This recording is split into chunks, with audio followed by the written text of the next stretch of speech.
5 taon akong nagbulag-bulagan sa pag-ibig, pero sa isang gabi ng bagyo, itinapon ako ng asawa ko na parang basura sa gitna ng kalsada. Habang dugo ang nakahandusay ako sa ulan dahil sa pagkawala ng aming anak, narinig ko ang tawag niya sa kabit niya, ang babaeng pinili niyang iligtas kaysa sa akin. Akala nila ay tapos na ako, pero hindi nila alam na ang babaeng binaliwala nila ang siyang may-ari ng buong bukas nila. Sino ba talaga ang tunay na talunan sa larong ito? Wala siyang silbi, Cielo. Isang malaking pabigat lang si Solana sa mga pangarap ko.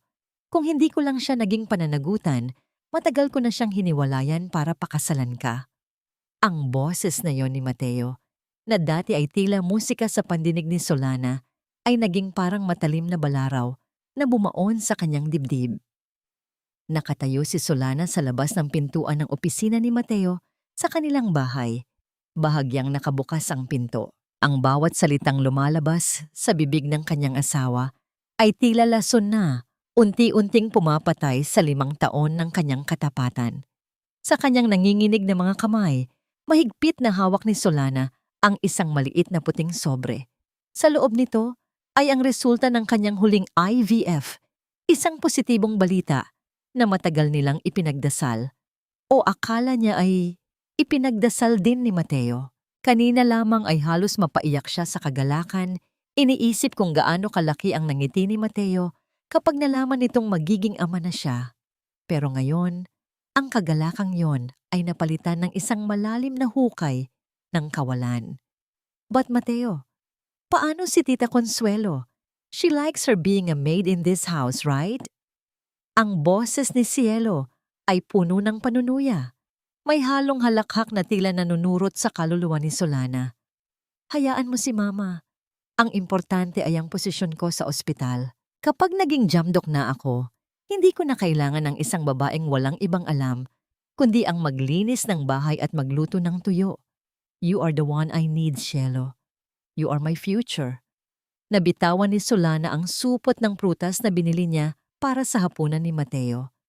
Ang mga dalandan ay gumulong sa sahig, isang tahimik na saksi sa pagguho ng kanyang mundo. Ang kanyang lalamunan ay nanuyo. Tila may nakabara na hindi niya mailabas. Ang hangin sa paligid niya ay naging malamig at mabigat. Nanigas ang kanyang mga paa.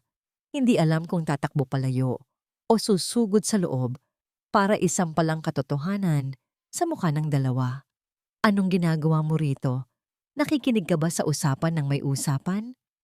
Isang magaspang na boses ang bumasag sa katahimikan mula sa kanyang likuran. Si Lola Consuelo. Ang kanyang biyenan na sa loob ng 5 taon ay itinuring siyang mas mababa pa sa isang alipin. Ang matanda ay nakatayo doon, nakataas ang kilay at puno ng puot ang mga mata. Si Mateo. May kasama siyang iba. Pautal na sabi ni Solana. Ang kanyang tinig ay halos isang bulong na lamang dahil sa luhang nagbabadyang umagos. At ano naman ngayon? Karapatan ni Mateo na humanap ng ligaya dahil sa loob ng 5 taon, wala kang naibigay sa kanya kundi kahihiyan ni hindi mo siya mabigyan ng anak. Singhal ng matanda. Lumapit ito kay Solana at marahas na hinablot ang sobrang hawak niya. Ano ito? Gastos na naman? Pera na naman ang hihingin mo sa anak ko para sa walang kwentang paggamot mo? Hindi po, Ma. Buntis po ako. Magkakaapo na kayo. Pilit na paliwanag ni Solana. Sinusubukang bawiin ang sobre. Ngunit sa halip na matuwa, isang mapait na ngiti ang sumilay sa labi ni Lola Consuelo. Buntis? Ngayon pa? Ngayong sagabal ka na sa pag-angat ng anak ko? Hindi namin kailangan ng anak mo, Solana. Sa gitna ng pagtatalo, mabilis na lumabas si Mateo mula sa opisina, kasunod si Cielo. Bakas ang gulat sa mukha ni Mateo nang makita ang asawa, ngunit agad itong napalitan ng inis. Solana, what are you doing here? Umalis ka na. May emergency kami ni Cielo. Emergency, Mateo? O tatakas ka na naman para makasama siya? Sa wakas ay sumabog ang sakit sa dibdib ni Solana. Buntis ako, Mateo, magkakaanak na tayo. Tumingin si Mateo sa tiyan ni Solana. Walang bakas ng pagmamahal, kundi purong panghihinayang. Hindi ngayon ang oras para dyan, Solana. Kailangan kong ihatid si Cielo. Masama ang pakiramdam niya. Hinarangan ni Solana ang daan. Ang kanyang mga kamay ay nakadapo sa kanyang tiyan bilang proteksyon. Masama ang pakiramdam niya, pero ako ang asawa mo, Mateo. Ako ang nawalan ng malay kanina sa ospital habang hinihintay ang resultang ito. Sa galit ni Lola Consuelo sa pagharang ni Solana, marahas nitong itinulak ang manugang. Huwag kang humarang sa daan ng anak ko. Ang lahat ay tila nangyari sa mabagal na galaw. Ang sapatos ni Solana ay dumula sa gilid ng hagdanan. Ang kanyang katawan ay nawala ng balanse. Ang malakas na tunog ng pagtama ng kanyang likod sa bawat baitang ng hagdan ay umalingaw-ngaw sa buong kabahayan. Ang sakit ay hindi lamang pisikal. Bawat pagtama ay tila pagpunit sa kanyang pagkatao. Nang tumigil ang kanyang katawan sa pinakailalim ng hagdan, isang mainit na likido ang naramdaman niyang umaagos sa pagitan ng kanyang mga hita. Ang puting tiles ng sahig ay unting nabahiran ng matingkad na pula. Mateo, tulungan mo ako. Ang anak natin. Pagmamakaawa ni Solana, ang kanyang kamay ay nanginginig na inaabot ang asawa na nasa itaas ng hagdan. Tumingin si Mateo sa orasan, pagkatapos ay kay Cielo na kunwari ay hihimatayin sa takot. Tumingin siya muli kay Solana, sa dugo ang asawa, at pagkatapos ay umiwas ng tingin. Ma, ikaw na ang bahala sa kanya. Kailangan kong dalhin si Cielo sa ospital. She's having a panic attack. Tinalikuran siya ni Mateo. Ang tunog ng pagsara ng pinto ng sasakyan sa labas ay tila ang huling pako sa kabaong ng kanilang pagsasama. Iniwan siya ng asawa niya sa gitna ng sarili niyang dugo para lamang sa isang babaeng nagpapanggap na may sakit. Sa gitna ng dilim at hapdi, kinuha ni Solana ang kanyang telepono sa bulsa. Gamit ang huling lakas, tinawagan niya si Mateo. Isang ring, dalawa. Sa pangatlo, sinagot ito ni Mateo. Mateo, parang awa mo na. Pumalik ka. Nawawala ang baby natin. Hikbi ni Solana. Stop being so dramatic, Solana. Naririnig ka ni Cielo, lalo siyang nade-depress. Huwag mo na akong tatawagan muli ngayon, yung gabi. Magpalinis ka na lang kay Mama. Pinatayan siya ng telepono. Ang tunog ng naputol na linya ay tila isang hatol ng kamatayan. Nanigas ang katawan ni Solana sa malamig na sahig. Ang kanyang paningin ay nagsimulang lumabo. Ngunit ang sakit sa kanyang puso ay mas matindi pa sa anumang pinsala sa kanyang katawan. Sa gitna ng kanyang pag-iisa, isang katanungan ang pilit na umaalingaw-ngaw sa kanyang isipan. Ito ba ang kapalit ng 5 taon ng pag-ibig na ibinigay ko sa maling tao? Ang ulan sa labas ay nagsimulang pumatak ng malakas. Tila nakikiramay sa isang inang nawalan ng anak at isang asawang pinatay ang kaluluwa sa loob ng sarili niyang tahanan. Doon, sa ilalim ng malamig na liwanag ng sala, ang dating sunshine ng Cebu ay unti-unting nilamon ng kadiliman. Huwag mong dungisan ang sahig ko ng dugong yan, Solana. Alam mo namang mahirap magtanggal ng mantsa sa puting tiles na ito. Napakawalang kwenta mo talaga. Kahit sa huling sandali ay nagagawa mo pang mag-iwan ng dumi sa pamamahay na ito. Ang boses ni Lola Consuelo ay walang bakas ng habag. Habang si Solana ay nakahandusay at unti-unting nawawalan ng lakas, narinig niya ang kalansing ng timba at ang amoy ng kloro. Sa halip na tumawag ng ambulansya, mas inuna pa ng matanda ang kumuha ng mop para linisin ang paligid ng dugo ang katawan ni Solana. Ang bawat kuskos ng basahan sa sahig ay tila tunog ng isang sumasairalim na sumpa. Isang pagpapatunay na sa loob ng bahay na ito, ang halaga ni Solana ay mas mababa pa sa alikabok na inaapakan. Pilit na idinilat ni Solana ang kanyang mga mata. Ang kisame ay tila umiikot. Sa kanyang malabong paningin, nakita niya ang kanyang biyenan na abalang-abala Sa paglilinis, tila isang anino ng kamatayan na nagmamadaling itago ang ebidensya ng isang krimen. Ma, ang baby. Tumawag kayo. Ospital. Ang boses ni Solana ay tila galing sa ilalim ng lupa. Tuyot at halos hindi marinig. Ospital? Para ano? Para gumastos na naman si Mateo? Solana, tanggapin mo na. Hindi para sa iyo ang maging ina. Isang sumpa ka sa buhay ng anak ko. Simula nang pakasalan ka niya, naging stagnant ang career niya. Ngayong wala na ang batang yan, baka sa wakas ay makahinga na siya ng maluwag. Tumayo si Lola Consuelo at itinapon ang maruming basahan sa tabi ng mukha ni Solana. Ang amoy ng dugo at chemical ay humalo sa hangin. Dahilan upang masuka ang kaisipan ng babaeng nasa sahig. Sa sandaling iyon, naalala ni Solana ang bawat sakripisyo niya sa loob ng 5 taon. Ang paggising ng madaling araw para magluto ng paboritong almusal ni Mateo, ang pagtitiis sa mga bulyaw at lait ng matanda, at ang lihim na pagpapadala ng pera sa ospital ni Mateo para lamang hindi ito magkaproblema sa mga research nito. Lahat ng yon ay ibinigay niya ng buong puso. Iniisip na ang pag-ibig ay sapat na para ituring siyang pamilya. Isang malaking pagkakamali. Isang pagkakamaling ngayon ay binabayaran niya ng buhay ng kanyang anak. Dahan-dahang gumapang si Solana patungo sa gilid ng sofa. Ang kanyang mga kuko ay kumakapit sa tela habang hinihila ang sarili. Ang bawat galaw ay isang matinding pagpunit sa kanyang laman.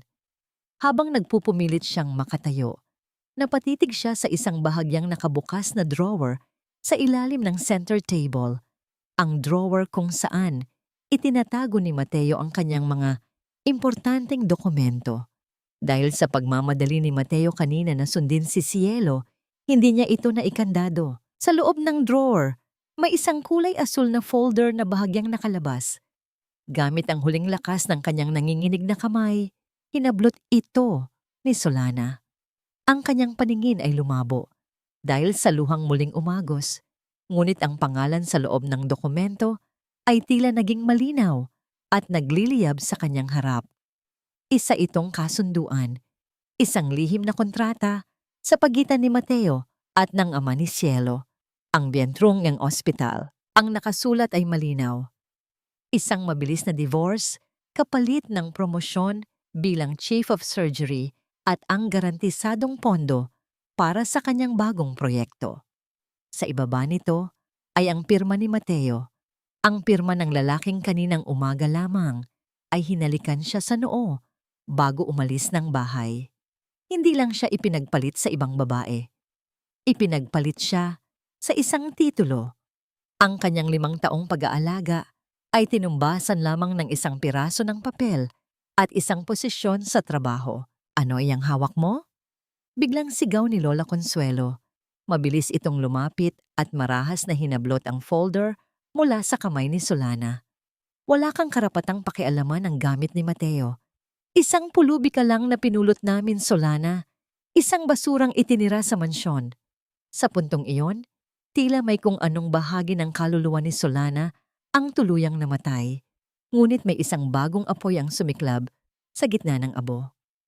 Ang sakit na pisikal ay biglang naging manhid. Ang pagmamakaawa sa kanyang mga mata ay napalitan ng isang malamig at matalim na titig na hindi pa nakikita ni Lola Consuelo kailanman. Mansyon, ang boses ni Solana ay naging mahinahon pero puno ng awtoridad. Isang himig na hindi kabilang sa isang alila. Ang bahay na ito ay nakapangalan sa isang kumpanyang hindi nyo alam.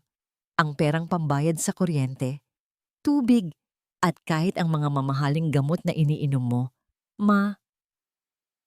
hindi iyan galing sa sweldo ni Mateo.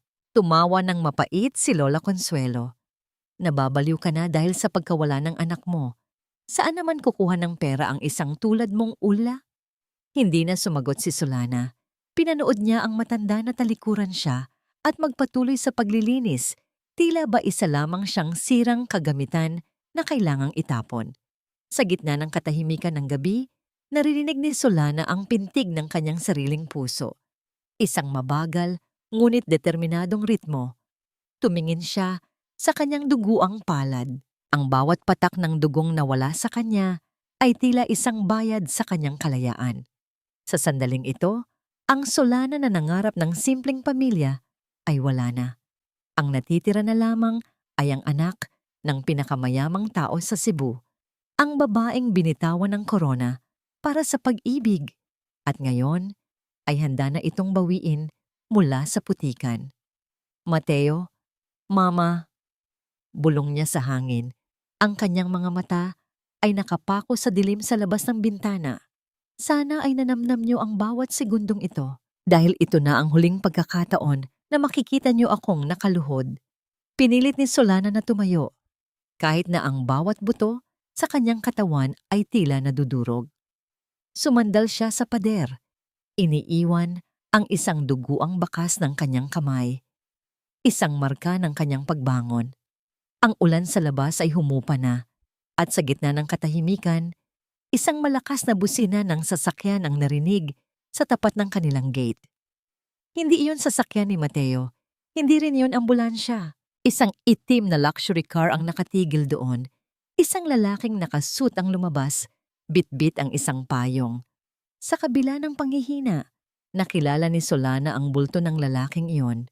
Si Rico, ang tanging tao na nakakaalam kung sino talaga ang babaeng itinuturing na alikabok sa bahay na ito. Hindi ka ba talaga marunong makaramdam, Solana? Hanggang dito ba naman sa ospital ay magagawa mo pa ring mag-eskandalo at saktan si Cielo? Iyan ang unang bati ni Mateo sa kanyang asawa pagmulat ng mga mata nito sa puting kwarto ng ospital. Walang yakap, walang halik, at walang tanong kung kumusta na ang pakiramdam ni Solana pagkatapos ng operasyon. Ang tanging nakita ni Solana ay ang galit sa mga mata ng kanyang asawa habang nakatayo ito sa paanan ng kanyang kama. Tila isang hukom na nagbabasa ng hatol sa isang kriminal. Dahan-dahang hinaplos ni Solana ang kanyang tiyan. Ang sakit na naroon ay hindi maipaliwanag. Isang hungkag na pakiramdam na tila ba may malaking bahagi ng kanyang pagkatao ang tuluyang binura. Ang puting kumot na nakatakip sa kanya ay tila naging kasing lamig ng yelo. Mateo, ang baby natin. Ang tanging lumabas sa tuyot na labi ni Solana. Isang patak ng luha ang gumulong sa kanyang maputlang pisngi.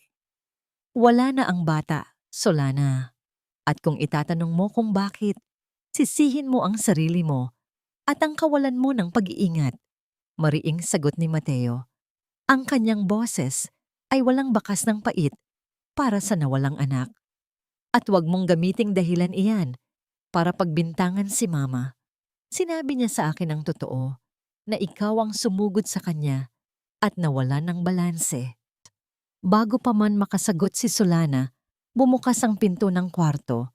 Pumasok si Cielo na nakaupo sa isang wheelchair. Itinutulak ng isang nurse. Ang kanyang muka ay may suot na oxygen mask na tila ba naghihingalo at ang kanyang mga mata ay mapula. Bakas ang mga huwad na luha. Mateo, please don't be too hard on her. Paos na sabi ni Cielo. Ang kanyang boses ay tila isang marupok na kristal na madaling mabasag. It's my fault. Kung hindi dahil sa sakit ko, hindi ka sana lalabas ng bahay at hindi sana kayo mag-aaway ni Solana. I'm so sorry, Solana. I didn't mean to cause this.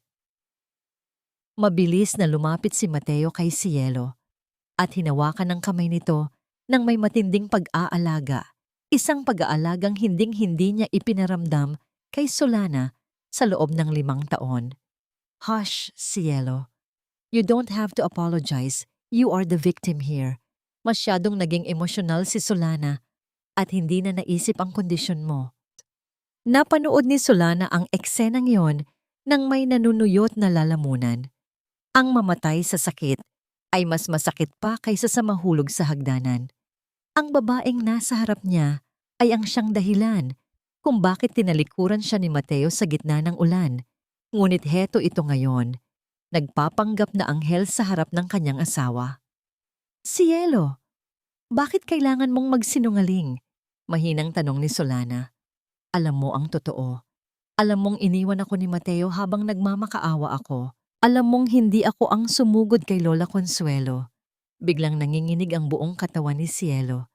Mateo, I can't breathe. Help me. See what you're doing, Solana. You're giving her a panic attack. Sigaw ni Mateo. Kahit kailan ay wala kang ibang inisip kundi ang sarili mo. Alam mo namang may malubhang sakit si Cielo, pero nagagawa mo pa ring mga kusa. Tinawag ni Mateo ang mga nurse at mabilis na inilabas si Cielo sa kwarto para pakalmahin. Naiwan si Solana na mag-isa, nakatitig sa kisame habang ang tunog ng monitor ng kanyang puso ay tila isang malungkot na bilanggo sa loob ng 4 na sulok ng silid. Ang bawat tibok nito ay tila isang paalala na siya ay humihinga pa. Ngunit ang kanyang kaluluwa ay unti-unti nang nauupos. Lumipas ang ilang oras bago bumalik si Mateo. Sa pagkakataong ito, wala na siyang dalang galit. Ang dala niya ay isang mas nakakatakot na katahimikan. May hawak siyang isang kulay asul na folder. Ang folder na nakita ni Solana sa drawer nung gabi ng sakuna. Inilapag ni Mateo ang folder sa ibabaw ng maliit na lamesa sa tabi ng kama ni Solana. Ang tunog ng paglapag ng papel ay tila isang malakas na kulog sa pandinig ng babae. Tapusin na natin ito, Solana. Malamig na sabi ni Mateo. Nakausap ko na ang abogado ni Cielo. This is the best for everyone. You are not happy, and I am suffocating in this marriage. Divorce? Tanong ni Solana, kahit alam na niya ang sagot. Yes, pirmahan mo na yan. I've already arranged everything. Bibigyan ka ni Mama ng kaunting pera para makapagsimula ka muli sa probinsya niyo. Isipin mo na lang na ito ang huling tulong ko sa iyo pagkatapos ng 5 taon nating pagsasama. Tumingin si Solana sa dokumento pagkatapos ay sa mga mata ni Mateo. Wala siyang nakitang pagsisisi, wala siyang nakitang pagmamahal. Ang nakita lamang niya ay ang isang lalaking sabik na makalaya upang yakapin ang kapangyarihan at ang babaeng pinili niyang paniwalaan. Pirmahan mo na. Habang mabait pa ako, udyok ni Mateo, inabot ang isang ballpen kay Solana. Huwag mo nang hintayin, nakaladkarin pa kita sa korte at ipahiya sa lahat na wala kang kwentang asawa. Dahan-dahang kinuha ni Solana ang ballpen. Ang kanyang kamay ay nanginginig, hindi dahil sa takot, kundi dahil sa matinding puot na unti-unting namumuo sa kanyang dibdib. Isang matalas na ngiti ang sumilay sa kanyang labi. Isang ngangiting hindi inaasahan ni Mateo. Gusto mo ba talagang pirmahan ko ito, Mateo? Tanong ni Solana. Ang kanyang boses ay naging matatag at puno ng misteryo. Anong klaseng tanong yan? Siyempre, pirmahan mo na para matapos na ang kahibangang ito.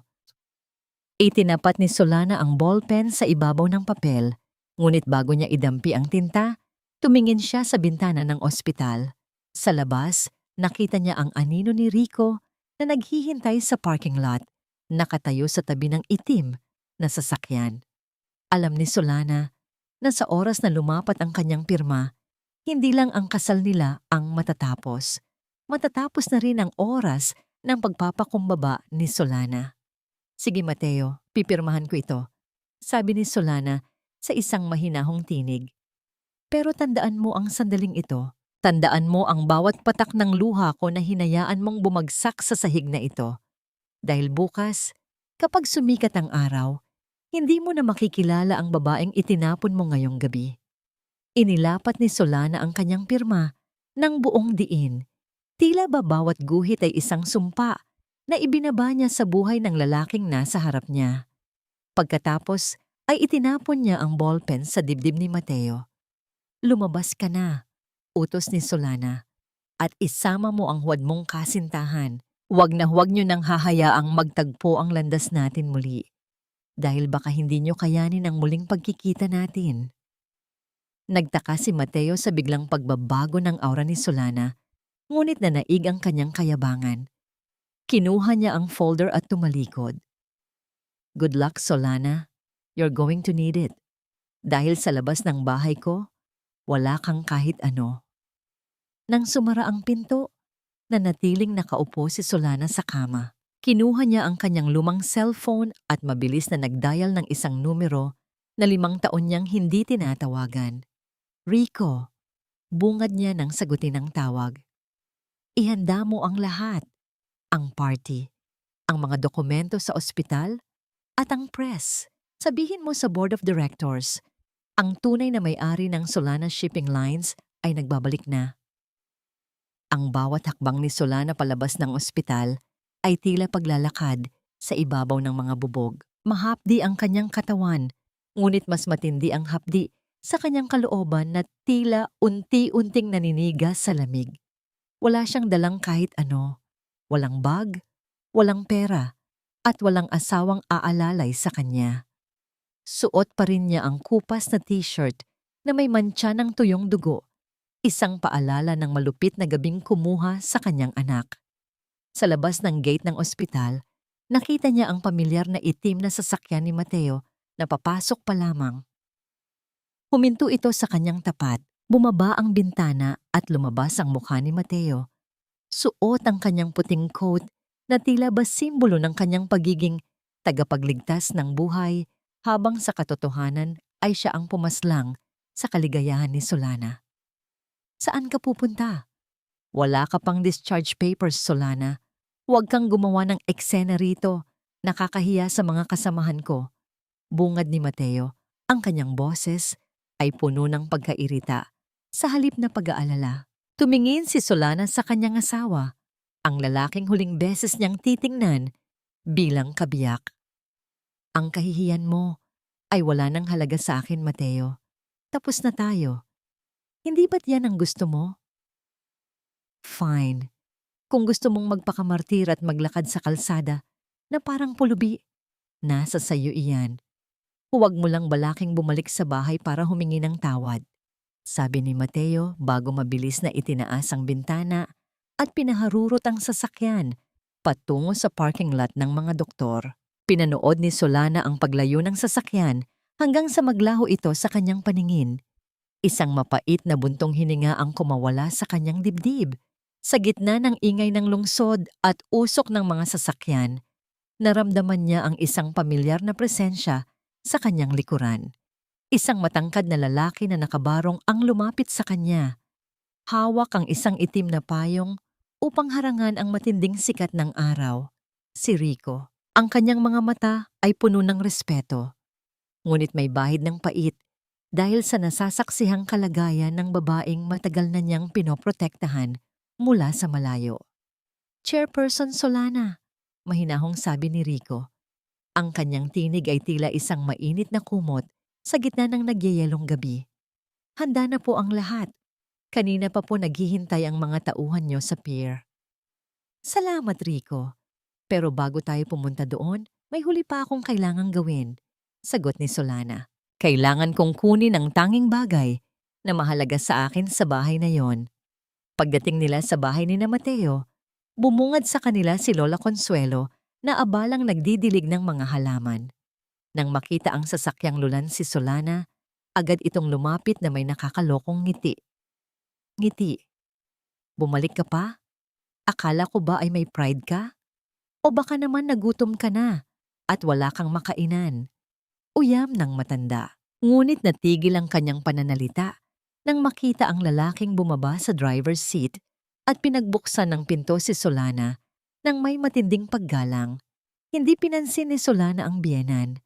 Tuloy-tuloy siyang pumasok sa loob ng bahay.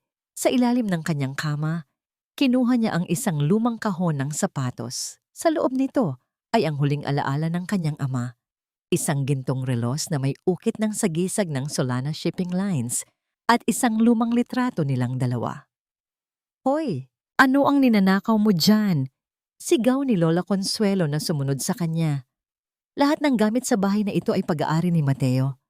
Wala kang karapatang maglabas ng kahit ano. Humarap si Solana sa matanda. Ang kanyang mga mata ay hindi na nagpapakita ng takot. Ang tanging ninakaw sa bahay na ito, ma, ay ang 5 taon ng buhay ko at ang pagkakataong maging ina. Huwag kayong mag-alala. Hindi ko nagugustuhing manatili pa rito kahit isang segundo. Inlalabas na sana si Solana nang harangan siya ni Lola Consuelo.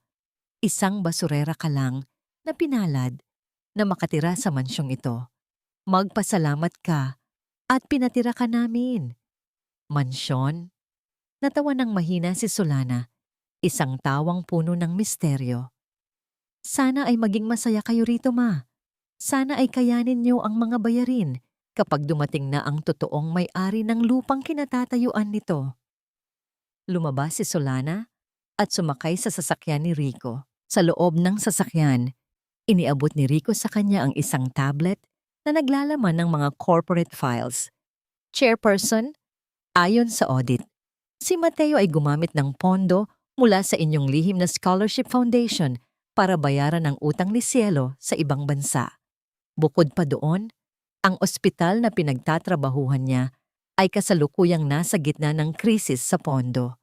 Isang pirma niyo lang, maaari nating mabili ang buong ospital sa loob ng 3 araw. Ulat ni Rico. Tiningnan ni Solana ang screen.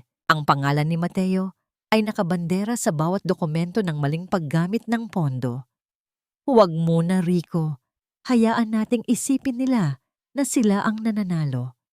Hayaan nating ubusin nila ang bawat sentimo na akala nila ay sa kanila. Gusto kong makita kung hanggang saan ang kayabangan ni Mateo kapag wala na ang perang akala niya ay galing sa kanyang talino. Huminto ang sasakyan sa tapat ng isang pribadong terminal sa Cebu Pier. Isang malaking barko ang nakadaong doon. May nakapinturang pangalan na The Golden Sun. 12 ng mga tauhan na nakauniforme ang nakahilera, naghihintay sa kanilang pagdating. Bumaba si Solana mula sa sasakyan. Tinanggal niya ang kanyang lumang tsinelas at iniwan ito sa gilid ng kalsada. Isang simbolo ng pag-iwan sa kanyang buhay alila. Iniabot sa kanya ni Rico ang isang bagong suot na gawa sa seda, kulay puti at ginto, na tila ba nagniningning sa ilalim ng sikat ng araw. Welcome back to Cebu, Chairperson Solana. Sabay-sabay na bati ng mga tauhan habang yumuyukod ng malalim. Sa sandaling iyon, ang huling bahid ng kahinaan sa mukha ni Solana ay naglaho. Habang nakatitig siya sa malawak na dagat, isang matalim na plano ang nabubuo sa kanyang isipan. Rico, tawag niya, habang hinahaplos ang gintong relos ng kanyang ama. Ipadala mo ang bulaklak sa opisina ni Mateo bukas. Isang buke ng puting rosas na may kasamang card na nagsasabing, "The sun is about to set on your world, Doctor." Masusunod po, Chairperson, sagot ni Rico. Pero may isang bagay pa po kayong kailangang malaman. Ang lihim na iniwan ng inyong ama, hindi lamang ito tungkol sa kumpanya. May kinalaman ito sa pagkamatay ng inyong ina at ang koneksyon ni Lola Consuelo sa nakaraan. Napatigil si Solana. Ang kanyang puso ay mabilis na tumibok. Isang lihim na hindi niya inaasahan ang biglang lumabas sa gitna ng kanyang paghihiganti. Ang katahimikan sa loob ng bahay ni Mateo ay hindi kapayapaan, kundi isang mabigat na babalang tila sumasakal sa hangin. Isang linggo na ang nakalilipas mula nang umalis si Solana at sa bawat sulok ng silid, tila may multo ng kanyang presensya na nagpapaalala sa lahat ng nawala. Mateo, nasaan na ba ang paborito kong kurbata? At bakit hanggang ngayon ay hindi pa rin plansado ang puti kong t-shirt? Sigaw ni Mateo mula sa kanyang silid. Ang kanyang boses ay puno ng pagkairita na dati ay agad tinutugunan ni Solana sa loob ng ilang segundo. Lumabas si Lola Consuelo mula sa kusina, bakas ang pagod sa kanyang mukha. "Huwag mo akong sigawan, Mateo. Ang bagong katulong na kinuha natin ay nag-resign na kanina. Masyado raw maraming trabaho at hindi raw niya kaya ang ugali ko. Ang kapal ng mukha." Napahilot si Mateo sa kanyang sentido. Ang bahay na dati ay laging maayos, mabango, at may mainit na pagkain sa lamesa ay naging magulo at madumi. Napagtanto niya na ang 5 taon ng kaginhawaan niya niya ay hindi dahil sa kanyang pera, kundi dahil sa tahimik na paggawa ng babaeng itinapon niya. Asan si Cielo? Sabi niya ay siya ang mag-aasikaso ng mga kagamit ko habang wala pa tayong bagong katulong. Tanong ni Mateo habang kinakabit ang isang gusot na kurbata. Nasa mall, Mateo. Sabi niya ay kailangan daw niyang bumili ng mga bagong damit at gamit para sa balat niya. Masyado raw siyang nade-depress sa nangyayari kaya kailangan niyang mag-shopping para gumaan ang pakiramdam niya. Sagot ng matanda na may halong pagtatanggol pa rin kay Cielo. Sa sandaling iyon, tumunog ang telepono ni Mateo. Ang kanyang muka ay biglang nagliwanag nang makita ang pangalan ng kanyang accountant sa ospital. Inasahan niya ang magandang balita tungkol sa kanyang pondo para sa bago niyang klinika. Hello? Dr. Lopez, kumusta ang audit? Maaari ko na bang ilabas ang pondo para sa construction? Tanong ni Mateo nang may tiwala sa sarili. Doktor, may malaking problema tayo. Ang boses sa kabilang linya ay nanginginig. Ang pondo na inaasahan nating manggagaling sa Solana Educational Foundation ay biglang nawala. Hindi lang yun. Lahat ng mga grants na natatanggap mo sa nakalipas na 5 taon, lahat sila ay binawi ng nag-iisang donor. Nabitawan ni Mateo ang kanyang briefcase. Anong ibig mong sabihin? Sino ang donor na yon? Imposible. Matagal na nating pinapalakad ang mga pondong yan. Hindi namin alam ang pangalan, Doctor. Isang pangalan lamang ang nakalagay sa huling memo na ipinadala sa board. The benefactor is no longer satisfied.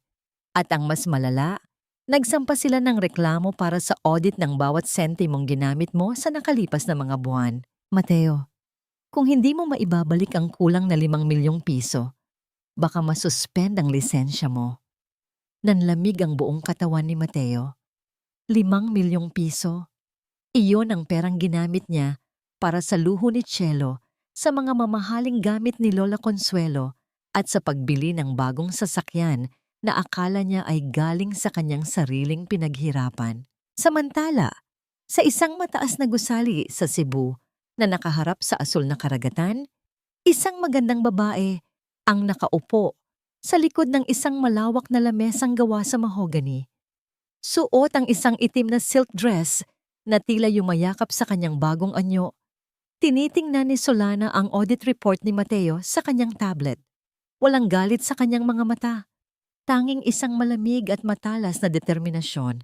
Hinawakan niya ang isang maliit na sapatos ng sanggol na nakatago sa loob ng kanyang drawer. Isang lihim na dambana para sa anak na hindi niya nayakap. Ang hapdi ng nakaraan ay naroon pa rin. Ngunit ginagamit niya itong gasolina para sa bawat desisyon niya. Pumasok si Rico sa opisina, bit-bit ang isang buke ng puting rosas.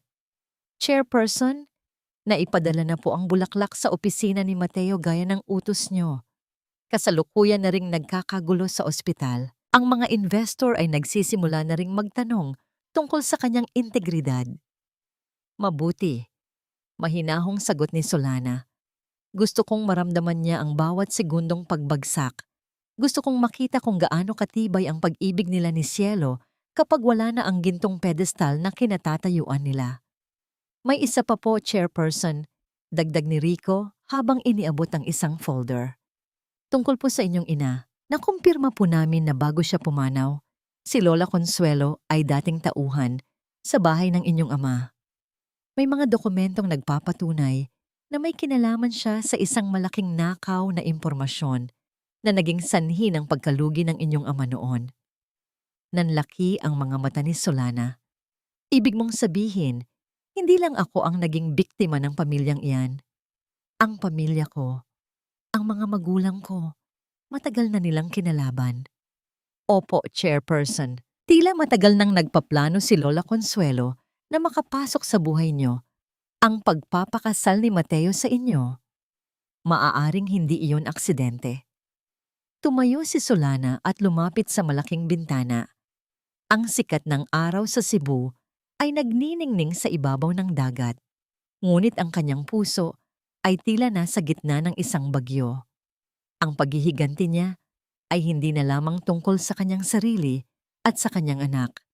Ito ay tungkol sa katarungan para sa kanyang buong pamilya. Rico, ang boses ni Solana ay naging kasing talim ng espada. Huwag mong hintaying maghirap sila. Gusto kong i-freeze ang lahat ng accounts na konektado sa pangalan ko na ginagamit nila ngayong gabi mismo at tawagan mo ang bangko. Bawiin ang titulo ng bahay na tinitirhan nila. Sabihin mo sa kanila, ang tunay na may-ari ay uuwi na. Sa bahay ni Mateo, habang nagtatalo sila ni Lola Consuelo tungkol sa nawawalang pera, biglang namatay ang lahat ng ilaw. Ang katahimikan ay nabasag ng tunog ng isang malakas na katok sa pinto. Nang buksan ito ni Mateo, bumungad sa kanya ang dalawang lalaking nakauniporme. Bitbit ang isang legal na utos. Dr. Mateo, kami ay mula sa bangko. Ang bahay na ito ay kasalukuyang nasa ilalim ng foreclosure. Mayroon kayong 24 na oras para lisanin ang property. Anong foreclosure? Binabayaran ko ang mortgage nito. Sigaw ni Mateo. Hindi po, Doktor. Ang bahay na ito ay pag-aari ng Solana Shipping Lines at ipinahiram lamang sa inyo sa ilalim ng isang kasunduan na natapos na kaninang hapon. Mangyaring mag-impake na kayo. Nanginig ang tuhod ni Mateo. Tumingin siya sa dilim ng kalsada at doon, sa ilalim ng ilaw ng poste, nakita niya ang isang pamilyar na anino. Isang babaeng nakatayo sa tabi ng isang marangyang sasakyan.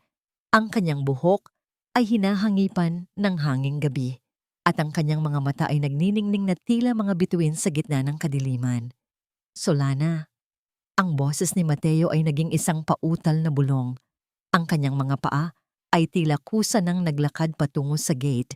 Hindi alintana ang mga sheriff na nagbabantay sa paligid. Solana, anong ibig sabihin nito? Anong kalokohan ito? Bakit mo kami pinapalaya sa sarili nating tahanan? Dahan-dahang humakbang si Solana patungo sa liwanag ng poste. Ang bawat yapak niya ay may kasamang awtoridad na tila ba ang lupa mismo ay yumuyukod sa kanya. Wala na ang Solana na nakayuko. Wala na ang Solana na laging humihingi ng paumanhin. Ang kaharap ni Mateo ngayon ay isang babaeng may taglay na kapangyarihang hindi niya kailanman inakalang maaari nitong angkinin. Tahanan? Malamig na tanong ni Solana. Ang kanyang boses ay tila isang talim ng yelo na humihiwa sa katahimikan ng gabi. Ang bahay na ito ay hindi kailanman naging iyo, Mateo. Ang bawat brick, bawat pintura, at kahit ang lupang tinatayuan mo ngayon ay binili ng pawis at dugo ng pamilya ko. Pinatira kita rito dahil akala ko ay karapat-dapat ka, pero nagkamali ako.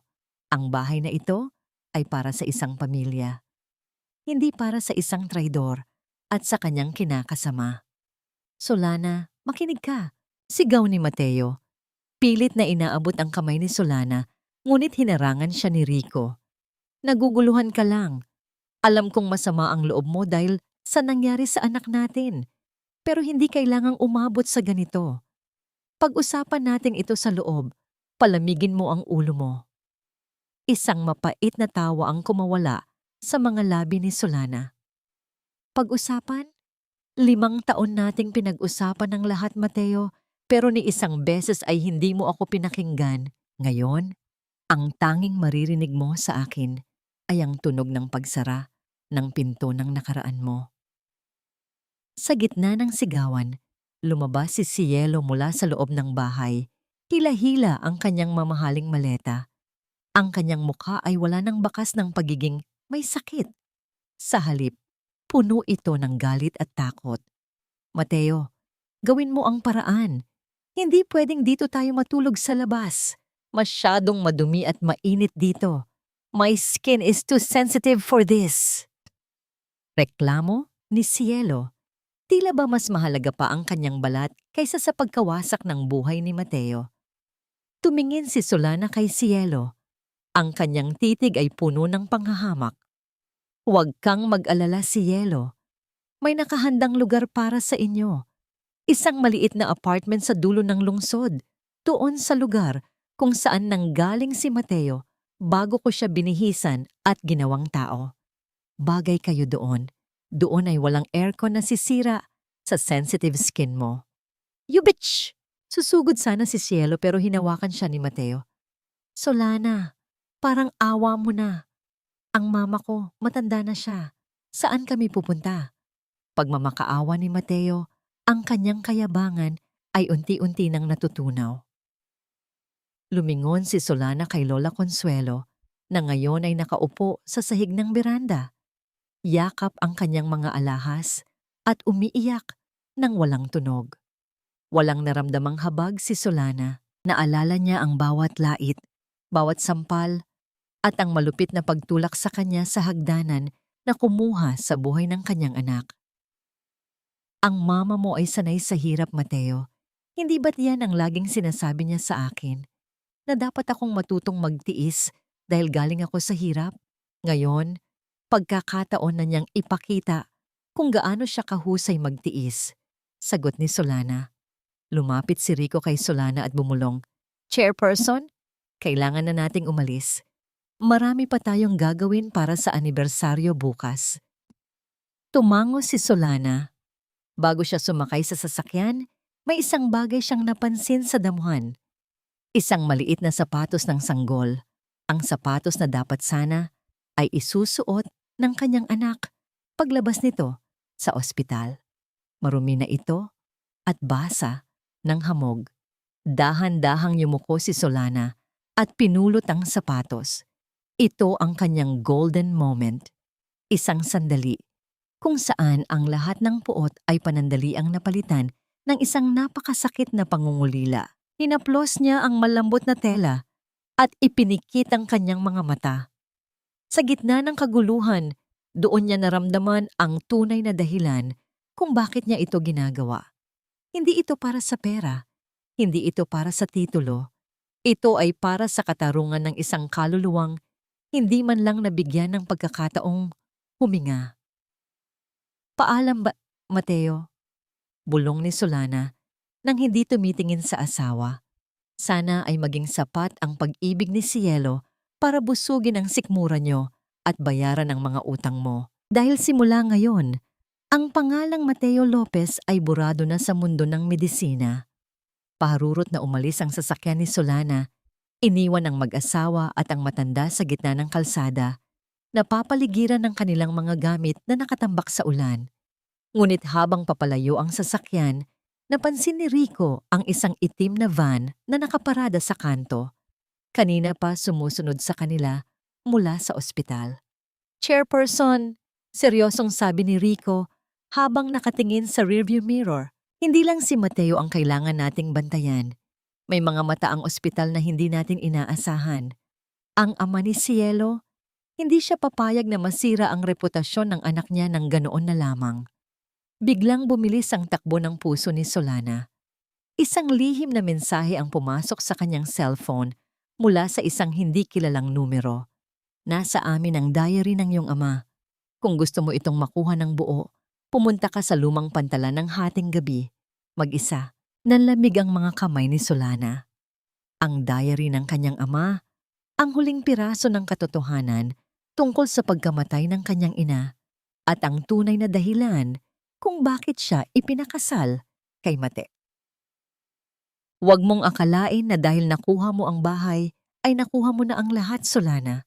May mga utang ang ama mo na hindi kayang bayaran ng lahat ng barko mo at ang diary na hinahanap mo, ito ang magsisilbing mitya ng iyong katapusan.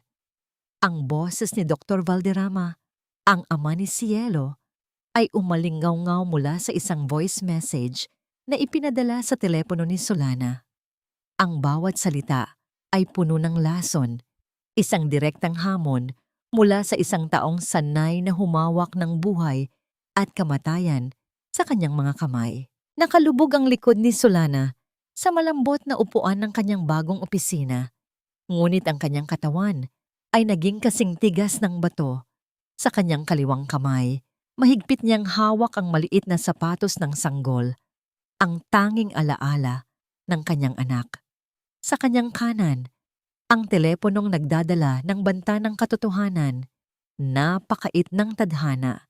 Sa gitna ng kanyang pagbangon bilang reyna ng Solana Shipping, ang mga anino ng nakaraan ay pilit siyang hinihila pabalik sa putikan. Naramdaman ni Solana ang panunuyo ng kanyang lalamunan. Ang hangin galing sa aircon ay tila naging kasing init ng apoy. Ang kanyang puso ay tumitibok ng mabilis, hindi dahil sa takot, kundi dahil sa matinding pagkauhaw sa katarungan. Ang bawat hininga niya ay tila may kasamang bigat ng isang lihim na 5 taon niyang hindi nalaman. Chairperson, huwag po kayong magpapadala sa pananakot nila. Ang mahinahong boses ni Rico ang bumasag sa kanyang kaisipan. Nakatayo ang abogado sa tapat ng bintana, nakamasid sa malawak na pier. Ang diary na binabanggit nila ay maaaring isang pain lamang para bitaguin kayo. Alam nila na iyon ang tanging bagay na magdurugtong sa inyo sa alaala ng inyong ama. Pero kailangan ko itong makuha, Rico, bulong ni Solana. Ang kanyang mga mata ay nakapako sa dilim sa labas. Kung naroon ang katotohanan tungkol sa pagkamatay ni Papa at ang pakikipagsabwatan ni Lola Consuelo, ihaharapin ko ang kahit anong bitag. Habang abala si Solana sa pagpaplano, sa kabilang dako ng lungsod, sa isang masikip at maingay na apartment, ang realidad ay nagsisimula nang sumampal sa mukha ni Mateo. Ang hangin sa loob ng maliit na kwarto ay amoy alikabok at panis na pagkain. Wala na ang malawak na sala. Wala na ang mga katulong na naglilinis ng bawat dumi. Si Lola Consuelo ay nakahandusay sa isang lumang sofa. Walang tigil sa pagrereklamo tungkol sa init at sa sakit ng kanyang mga kasukasuan. Mateo, wala na bang ibang pagkain? Hindi ko kayang lunukin ang latang ito ng sardinas. Sigaw ng matanda. Hindi sumagot si Mateo. Nakatitig lamang siya sa kanyang mga kamay. Ang mga kamay na dati ay iginagalang sa operating room, pero ngayon ay nanginginig dahil sa kawalan ng direksyon. Ang kanyang isipan ay lumilipad patungo kay Solana. Naalala niya kung paano siya nito pinagsisilbihan noon, kung paano laging malinis ang kanyang mga gamit, at kung paano laging may masarap na hapunan na naghihintay sa kanya kahit gaano siya kagabi umuwi. Nasaan si Cielo? Tanong ni Mateo nang hindi tumitingin sa ina. Sabi niya, ay bibili lang ng gamot. Kanina pa siyang hapon umalis. Bakit hanggang ngayon ay wala pa siya? Reklamo ni Lola Consuelo. Hindi alam ni Mateo na sa sandaling iyon, ang kanyang may sakit na kasintahan ay wala sa butika. Sa loob ng isang mamahaling bar sa kabilang distrito, si Cielo ay masayang nakikipagtawanan sa kanyang mga kaibigan. Wala ang oxygen mask, wala ang wheelchair, at wala ang maputlang mukha. Nakasuot siya ng isang hapit na pulang damit at hawak ang isang baso ng alak. Can you believe it? Mateo actually thinks I'm dying. Humahalakhak na sabi ni Cielo sa kanyang mga kaibigan. The look on his face whenever I pretend to have a panic attack is priceless. He's so blinded by his ego that he can't see the truth. But now that he's poor, he's becoming a bore. I need to find a way to get back into the good graces of my dad before Mateo drags me down with him. Ang hindi alam ni Cielo, sa kabilang dulo ng bar, isang lalaking naka-uniforme ng waiter ang tahimik na kumukuha ng video gamit ang isang nakatagong kamera sa kanyang butones. Si Rico ay hindi lamang isang abogado, isa siyang master ng pagmamanman. Ang bawat halakhak ni Cielo, ang bawat pagsimsim niya ng alak, at ang pag-amin niya sa kanyang panloloko ay naitatala ng buo. Bumalik ang eksena sa lumang pantalan ng hating gabi. Ang dagat ay tahimik. Tanging ang tunog ng mga alon na humahampas sa mga poste ng tulay ang naririnig. Ang amoy ng kalawang at alat ay nangingibabaw sa hangin. Mag-isang dumating si Solana, gaya ng utos sa mensahe. Ang kanyang bawat hakbang sa kahoy na tulay ay lumilikha ng isang malungkot na tunog na tila bababala ng panganib. Sa dulo ng pantalan, isang bulto ng tao ang nakatayo, natatakpan ng anino ng isang malaking container van. Nandito na ako, matapang na sabi ni Solana. Ibigay mo na ang diary. Isang lalaki ang humakbang palabas mula sa dilim. Hindi ito si Dr. Valderrama. Isa itong tauhan na may hawak na isang luma at kupas na leather notebook. Ngunit bago pa man ito maiabot kay Solana, isang mabilis na liwanag mula sa isang sasakyan ang tumama sa kanila. "Solana, huwag!" Sigaw ni Rico mula sa malayo. Ngunit huli na. Mula sa likuran ng mga container, lumabas ang ilang lalaking nakamaskara. Hindi nila pakay ang diary. Ang pakay nila ay si Solana. Isang marahas na kamay ang tumakip sa bibig ng babae, habang ang isa naman ay sinubukang agawin ang notebook. Sa gitna ng kaguluhan, isang putok ng baril ang umalingaw-ngaw sa buong pantalan. Ang tunog nito ay tila bumasag sa katahimikan ng gabi, nagpadala ng kawan ng mga ibon patungo sa langit. Nabitawan ng lalaki ang diary at ito ay nahulog sa pagitan ng mga kahoy na tulay, unti-unting lumulubog sa madilim at malalim na tubig ng Cebu. "Hindi!" Sigaw ni Solana sa kanyang isipan habang nararamdaman niya ang malamig na bakal sa kanyang leeg. Ang tanging koneksyon niya sa katotohanan tungkol sa kanyang ama ay tila tuluyan ng nilamon ng dagat. Ngunit sa gitna ng panganib, isang pamilyar na boses ang narinig ni Solana mula sa isang megaphone. Hindi ito ang pulis. Ito ay ang boses ni Rico, ngunit may kasama siyang ibang tao. "Ibitiw niyo siya." Ang utos ay nagmula sa isang matandang lalaki na nakatayo sa tabi ni Rico. Isang lalaking matagal nang inaakalang patay na ni Solana. Ang kanyang tiyuhin, si Don Enrico Solana, ang kapatid ng kanyang ama na matagal nang nawawala, ay buhay at nakatayo sa harap niya. "Buhay ako, Solana. Patawarin mo ako dahil hinayaan kitang mag-isa sa gitna ng matitinding unos ng iyong buhay." Ang tinig na yon ay tila isang kumpas mula sa kabilang buhay, habang ang mga tauhan ni Dr. Valderrama ay dahan-dahang umaatras dahil sa takot sa mga armadong lalaking nakapaligid kay Don Enrico. Si Solana ay nanatiling nakatitig sa matandang lalaki. Ang kanyang mga tuhod ay nanghina, hindi dahil sa panganib na kararating lang, kundi dahil sa bigat ng 5 taon na inakala niyang siya na lamang ang natitirang Solana sa mundong ito. Sa likuran niya ang dagat ay patuloy sa paghampas sa mga poste ng pantalan. Isang malungkot na paalala sa diary na nilamon na ng kadiliman. Ngunit sa harap niya, ang kanyang tio Enrico, ang kapatid ng kanyang ama, na inakala niyang namatay sa isang aksidente sa dagat, ay nakatayo ng matuwid, suot ang isang puting lino na tila ba nagniningning sa gitna ng madilim na gabi. "Tio Enrico?" Pabulong na tanong ni Solana. Ang kanyang boses ay nanginginig, halos malunod sa tunog ng malalakas na alon. "Paano?" Umiyak ako sa harap ng iyong puntod. Inisip ko na wala na akong matatakbuhan. "Ang puntod na yon ay walang laman. Anak, kinailangan kong magtago dahil ang mga taong pumatay sa iyong ama ay ang mga taong nakapaligid sa iyo ngayon." Sagot ni Don Enrico habang lumalapit kay Solana at hinahaplos ang kanyang buhok ng may matinding pagmamahal.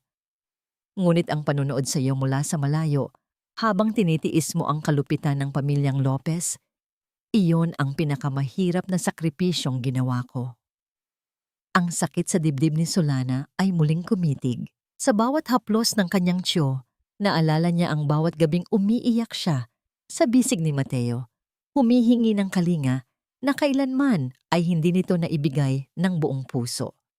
Ang irony ng kanyang buhay ay mas matalas pa sa patalim.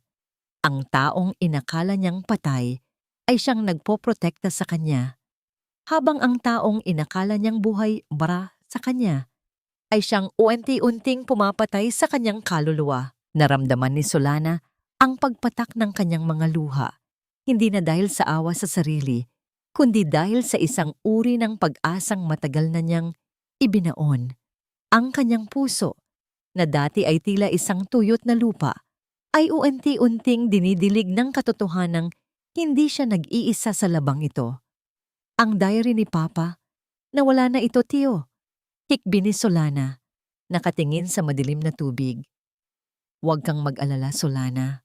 Ang katotohanan ay hindi nalulunod. Hawak ko ang lahat ng ebidensya laban kay Valderrama at Consuelo. At higit sa lahat, hawak na natin ang leeg ng ospital na ipinagpalit ni Mateo sa'yo. Mariing sabi ni Don Enrico. Inakay ni Rico si Solana patungo sa isang naghihintay na helicopter na lulan ang sagisag ng pamilya Solana.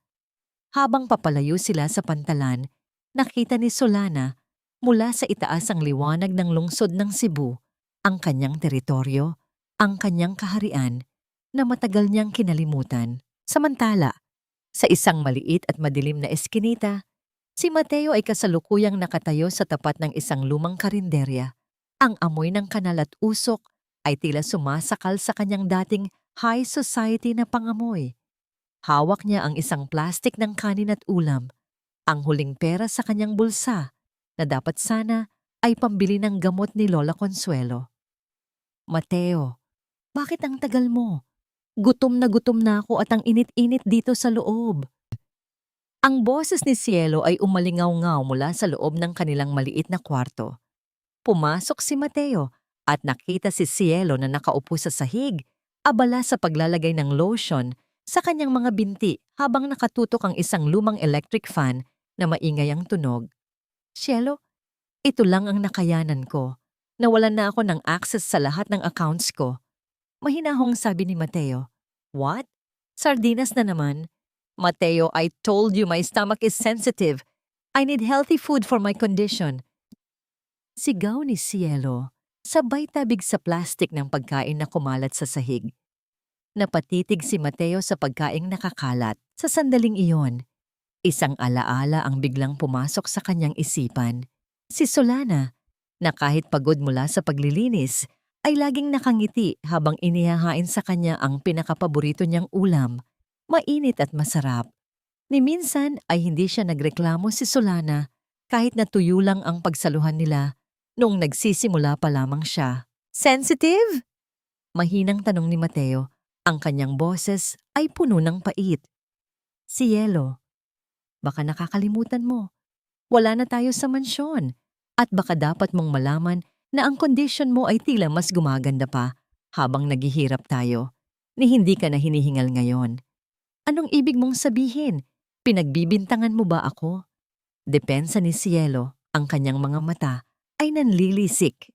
Bago pa man magpatuloy ang kanilang pag-aaway, tumunog ang luma at basag na screen ng cellphone ni Mateo. Isang email mula sa Board of Trustees ng ospital.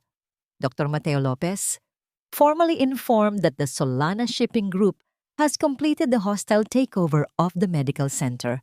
Your employment contract is hereby terminated, effective immediately, due to moral turpitude and financial irregularities. You are also barred from entering the premises. Nabitawan ni Mateo ang kanyang telepono. Ang tunog ng pagbagsak nito sa semento ay tila ang huling hininga ng kanyang pangarap. Hindi lang siya nawalan ng asawa, nawalan ng anak, at nawalan ng bahay. Ngayon ay wala na rin siyang karapatang maging doktor. Mateo, anong nangyari? Bakit ganyan ang mukha mo? Tanong ni Lola Consuelo mula sa sulok. Yakap-yakap pa rin ang isang lumang bag na naglalaman ng kanyang mga pekeng alahas. Wala na ma. Wala na ang lahat. Bulong ni Mateo. Sa kabilang dako, sa loob ng isang marangyang suite sa pinakamataas na hotel sa Cebu, si Solana ay nakatayo sa harap ng isang malaking salamin. Suot niya ang isang gown na gawa sa seda, kulay asul na tila ang malalim na dagat. Ang kanyang buhok ay maayos na nakaayos at sa kanyang leeg ay nagniningning ang isang diamanteng kwintas, isang pamana mula sa kanyang ina. Pumasok si Rico, bitbit ang isang tablet. Chairperson, ito na po ang video ni Cielo sa bar at ang balita. Si Mateo ay opisyal na ring tinanggal sa ospital. Ipakita mo sa akin ang video, Rico. Utos ni Solana. Nang mapanood ni Solana ang halakhak ni Cielo at ang pag-amin nito sa kanyang panloloko kay Mateo, isang malamig na ngiti ang sumilay sa kanyang labi. Hindi ito ngiti ng tagumpay, kundi ngiti ng isang katarungang matagal nang hinihintay. Ipadala mo ang video na yan kay Mateo, Rico. Ngayon din. Gusto kong makita niya ang katotohanan sa gitna ng kanyang paghihirap. Gusto kong malaman niya na ang babaeng ipinagpalit niya sa akin ay ang siyang huling lason na tatapos sa kanya, sabi ni Solana. At ang susunod na hakbang, Chairperson? Bukas ang ika-50 anibersaryo ng Solana Shipping Lines. Sagot ni Solana habang tinitingnan ang kanyang sariling refleksyon. Gusto kong imbitahan si Mateo at Cielo. Huwag silang papasukin bilang bisita. Papasukin sila bilang mga tauhan na maglilinis ng sapatos ng mga panauhin. Gusto kong maramdaman nila kung paano maging alikabok sa paanan ng isang Solana.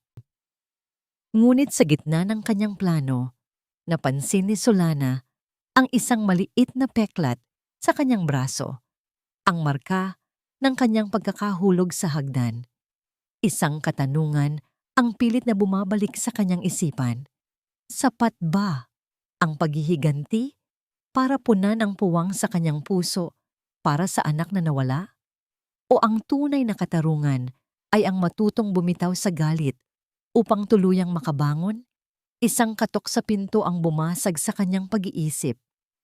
Chairperson, sabi ni Rico, may isang taong gustong makipag-usap sa inyo mula sa nakaraan nyo bago pa man dumating si Mateo. Ang inyong kababata. Si Gabriel. Napakalaki mong tanga, Mateo.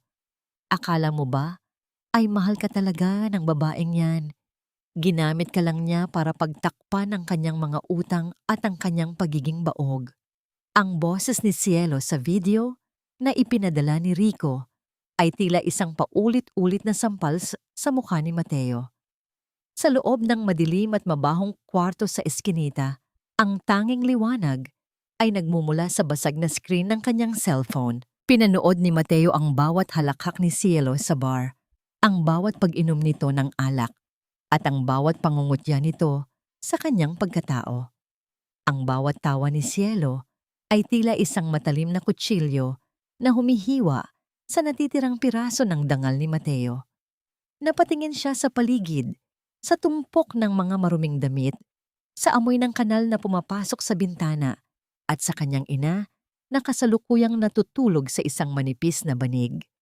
Ang lahat ng ito ay ipinalit niya sa isang reyna. Ipinagpalit niya ang isang babaeng handang mamatay para sa kanya, sa isang babaeng hinihintay lamang siyang mamatay sa hirap.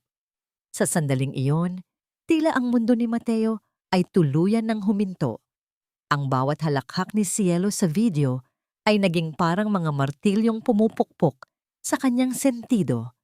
Dahan-dahan niyang ibinaba ang kanyang telepono at tumingin kay Cielo na kasalukuyang nagrereklamo dahil sa init ng kwarto habang naglalagay ng kung anong cream sa kanyang mukha. Bakit, Mateo? Bakit ganyan ka makatingin? Tanong ni Cielo. Ang kanyang boses ay puno ng pagkairita. If you're going to stare at me like that, might as well go out and find some real food. I'm starving. Hindi sumagot si Mateo. Sa halip, iniharap niya ang screen ng telepono kay Cielo. Ang mukha ng babae ay biglang namutla. Hindi dahil sa sakit, kundi dahil sa huling pagkakataon ay nahuli na siya sa sarili niyang patibong. Ang katahimikan sa loob ng maliit na silid ay naging kasing bigat ng isang hatol. This is you, right? Noong gabing sinabi mong hihimatayin ka na sa sakit, noong gabing nagmakaawa si Solana sa akin pero pinili kitang samahan. Ang boses ni Mateo ay nanginginig sa galit at pait. You played me, Cielo. You made me a murderer of my own child's future. Tumawa si Cielo, isang tawang wala ng bahid ng pagkukunwari. Tumayo siya ng tuwid, wala na ang hirap sa paghinga, wala na ang panghihina. So what if I did? You were so easy to manipulate, Mateo. Ang laki ng ego mo. You wanted to feel like a hero and I gave you a damsel in distress. Pero look at you now. You're just a pathetic, jobless doctor in a stinking room. Do you really think I'd stay with a loser like you? Isang malakas na sampalang muntik nang dumapo sa mukha ni Cielo, ngunit pinigilan ni Mateo ang kanyang sarili. Ang kanyang mga kamay ay nanginginig. Sa unang pagkakataon sa loob ng 5 taon, nakita niya ang sarili sa salamin. Isang anino ng isang lalaking naging gahaman at nabulag ng huwad na kinang.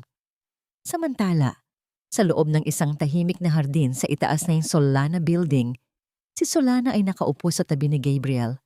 Si Gabriel, ang kanyang kababata na ngayon, ay isa ng tanyag na arkitekto, ay tahimik na nagbalat ng isang mansanas at iniabot ito sa kanya. Ang bawat galaw ni Gabriel ay puno ng ingat. Tila ba natatakot siyang mabasag ang babaeng nasa harap niya. "You've grown so much, Solana," mahinahong sabi ni Gabriel. "But your eyes, they still hold the same sadness as when we were kids at the shore." "Marami nang nagbago, Gabriel. Ang dagat na nilalaruan natin noon ay naging malupit na sa akin," sagot ni Solana. Ang kanyang paningin ay nakapako sa mga bituin.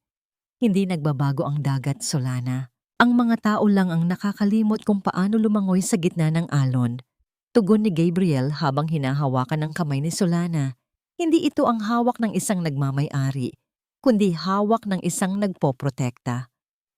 "Nandito ako ngayon, hindi bilang isang arkitekto, kundi bilang ang batang nangako sa'yo na hinding-hindi ka iiyak ng mag-isa." Ito ang golden moment ni Solana. Ang maramdaman ng init ng isang tapat na malasakit pagkatapos ng mahabang panahon ng panlalamig. Isang maliit na ngiti ang sumilay sa kanyang mga labi. Isang ngiting hindi tungkol sa paghihiganti, kundi tungkol sa paghilom. Ngunit ang katahimikan ay nabasag nang lumapit si Rico. Bit-bit ang huling ulat para sa gaganaping anibersaryo bukas. "Chairperson, handa na po ang lahat. Mateo and his family have received a special invitation. They are desperate." "Chairperson, Mateo tried to sell his watch kanina para lang pambili ng gamot ni Lola Consuelo, pero walang gustong bumili dahil peke pala ito. Isang regalo ni Cielo sa kanya noon." "Mabuti," malamig na sabi ni Solana. Ang kanyang aura ay muling naging kasing matigas ng brilyante. "Gusto kong maramdaman nila ang bawat baitang ng pag-akyat ko habang sila ay nananatili sa ilalim." "Gabriel, sasamahan mo ba ako bukas?" "Kahit saan, Solana. Handa akong maging anino mo sa gitna ng iyong ningning," sagot ni Gabriel. Kinabukasan, ang Solana Grand Ballroom ay napupuno ng pinakamalalaking pangalan sa industriya. Ang amoy ng mamahaling pabango at sariwang bulaklak ay nangingibabaw sa hangin. Sa labas ng servants' entrance, nakatayo si Mateo, Lola Consuelo at Cielo. Suot nila ang mga uniforme ng mga tagalinis. Puti at abong damit na, tila lalong nagpatingkad sa kanilang kahihiyan. "Bakit tayo nandito, Mateo? This is too much. I can't believe I'm wearing this," reklamo ni Lola Consuelo habang pilit na itinatago ang kanyang muka sa mga dumadaang panauhin. "Shut up, Ma. Ito lang ang paraan para makapasok tayo at makausap si Solana. Kailangan nating makuha ang awa niya," bulong ni Mateo. Kahit ang kanyang sariling dangal ay tila dinudurog ng bawat tingin ng mga gwardiya. Eksaktong 8:00 ng gabi, bumukas ang malaking pinto. Ang lahat ng usapan ay huminto. Ang tunog ng mga sapatos ni Solana sa marmol na sahig ay tila ang tanging musika sa buong silid. Suot ang isang diamanteng korona at ang gown na kulay ginto. Siya ay tila ang pagbangon ng araw pagkatapos ng isang mahabang gabi. Naglakad siya patungo sa entablado, ngunit bago siya umakyat, huminto siya sa harap ni Mateo na kasalukuyang nakayuko habang may hawak na basahan.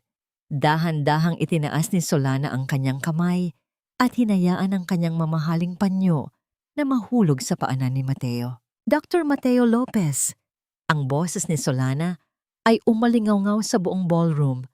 Sapat na para marinig ng mga malapit na bisita. "May dumi sa sapatos ko. Pakilinis naman. Gaya ng paglilinis mo sa lahat ng bakas ng pag-ibig ko sa'yo sa loob ng 5 taon. Ang katahimikan sa ballroom ay naging kasing talim ng kutsilyo. Si Mateo ay napilitang lumuhod sa harap ng kanyang dating asawa. Ang kanyang mga luha ay pumatak sa sapatos ni Solana. Sa sandaling iyon, ang rurok ng tagumpay ni Solana ay hindi nagmula sa kanyang yaman.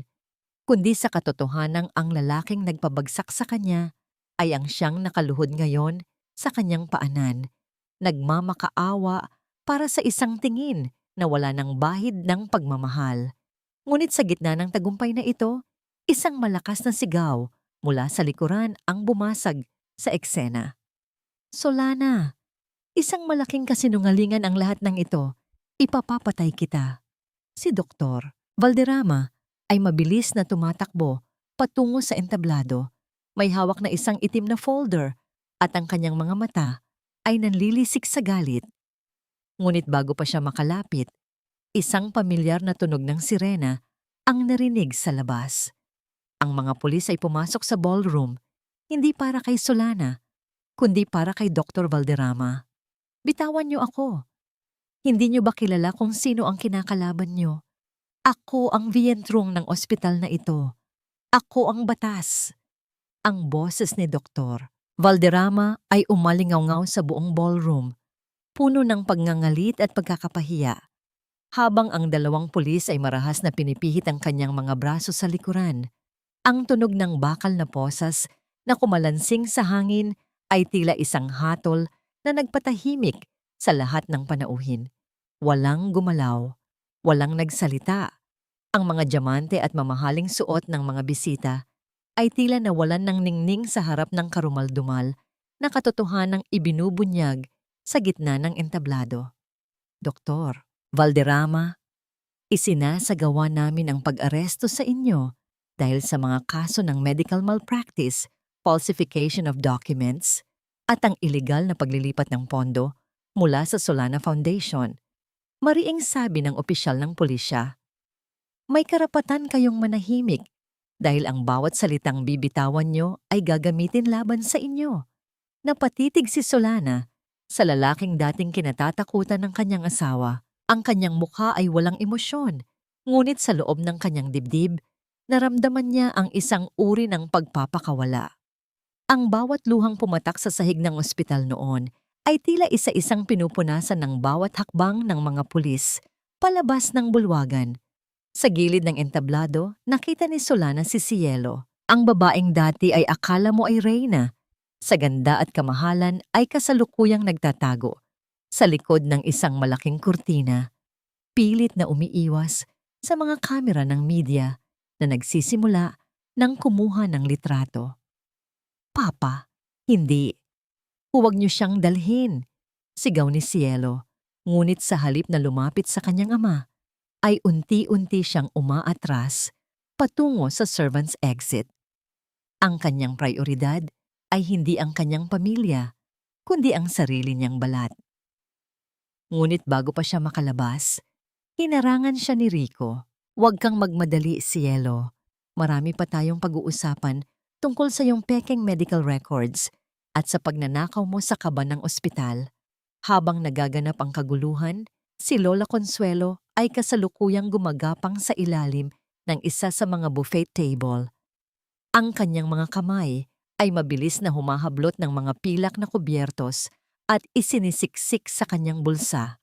Ang kanyang pagiging gahaman ay hindi na naitago ng kanyang uniforme ng tagalinis. Ang matanda na dating nanlalait kay Solana dahil sa pagiging pulubi ay siya na ngayong mukhang basurera sa gitna ng karangyaan. Anong ginagawa niyo dyan, Ma? Ang malamig na boses ni Solana ay tila isang kulog sa pandinig ng matanda. Napatayo si Lola Consuelo. Ang mga pilak na kutsara ay naglaglagan sa marmol na sahig na lumikha ng isang maingay na tunog na umakit sa atensyon ng lahat. Ang kahihiyan sa kanyang muka ay hindi maipinta. Ang dating matapang at mapang-api na biyenan ay naging isang maliit at kaawa-awang nilalang sa harap ng lahat. Solana, anak, nagugutom lang ako. Huwag mo naman akong ipahiya sa harap nila. Pagmamakaawa ni Lola Consuelo, ang kanyang tinig ay nanginginig. Ipinahiya? Natawa ng mapait si Solana. Hindi ba't kayo ang nagsabi sa akin na ang mga taong tulad ko ay dapat lamang mamulot ng tira sa sahig? Ginagawa ko lang ang gusto nyo. Ipinapakita ko sa inyo kung ano ang pakiramdam ng maging alikabok. Lumingon si Solana kay Mateo. na hanggang ngayon ay nakaluhod pa rin sa paanan niya, hawak ang basahan. Ang kanyang asawa ay hindi na makatingin sa kanya ng direkta. Ang bawat hikbi ni Mateo ay tila isang pag-amin sa bawat pagkakamaling nagawa niya. Mateo, tingnan mo ang pamilya mo, utos ni Solana. Tingnan mo ang babaeng pinili mong iligtas kaysa sa anak natin. Tingnan mo ang ina mong naging magnanakaw dahil sa labis na pagkagahaman. Ito ba ang buhay na ipinalit mo sa akin? Patawad, Solana. Patawarin mo ako, bulong ni Mateo. Ang patawad ay para sa mga taong nagkamali nang hindi sinasadya, Mateo. Ang ginawa mo ay isang desisyon. Pinili mong saktan ako. Pinili mong talikuran ng anak natin. Sagot ni Solana. Rico, ilabas na ang mga yan. Huwag hayaang dumumi ang selebrasyon na ito dahil sa presensya nila. Mabilis na kinaladkad ng mga security guard ang pamilya Lopez palabas ng ballroom. Ang kanilang mga pagsigaw at pagmamakaawa ay unti-unting naglaho habang sumasara ang malalaking pinto ng bulwagan. Sa gitna ng katahimikan, lumapit si Gabriel kay Solana at hinawakan ang kanyang balikat. Tapos na, Solana. Ang gabi ay tapos na. Hindi pa, Gabriel. Pabulong na sagot ni Solana. May isang bagay pa na kailangang malaman. Lumapit si Don Enrico sa kanila. Bit-bit ang isang maliit na laket na kulay ginto. Isang laket na pamilyar kay Solana dahil ito ang suot ng kanyang ama noong gabi ng aksidente. Solana, bago mo tuluyang mahanap ang kapayapaan, kailangan mong makita ang nasa loob nito, sabi ni Don Enrico. Nakuha ito ni Rico mula sa mga gamit ni Lola Consuelo na itinago niya sa loob ng maraming taon. Nang buksan ni Solana ang locket, hindi litrato ang nakita niya. Isang maliit at nakatuping papel ang naroon, isang huling sulat mula sa kanyang ama. Para sa aking sikat ng araw, si Solana. Kung binabasa mo ito, maaaring wala na ako. Huwag kang magtitiwala kay Consuelo. Siya ang huling taong nakita ko bago nawalan ng preno ang aking sasakyan. Anak, ang katarungan ay nasa iyong mga kamay. Nanlamig ang buong katawan ni Solana. Ang aksidente ng kanyang ama ay hindi aksidente. Ito ay isang planadong pagpatay. At ang babaeng pinagsilbihan niya ng 5 taon bilang manugang ay ang siyang pumatay sa kanyang ama. Ang galit na akala ni Solana ay humupa na, ay muling sumabog na tila isang bulkang matagal na nanahimik. Ang paghihiganti niya ay hindi pa pala tapos. Ito ay nagsisimula pa lamang. 5 taon. 5 taon kitang tinawag na ina. Ina.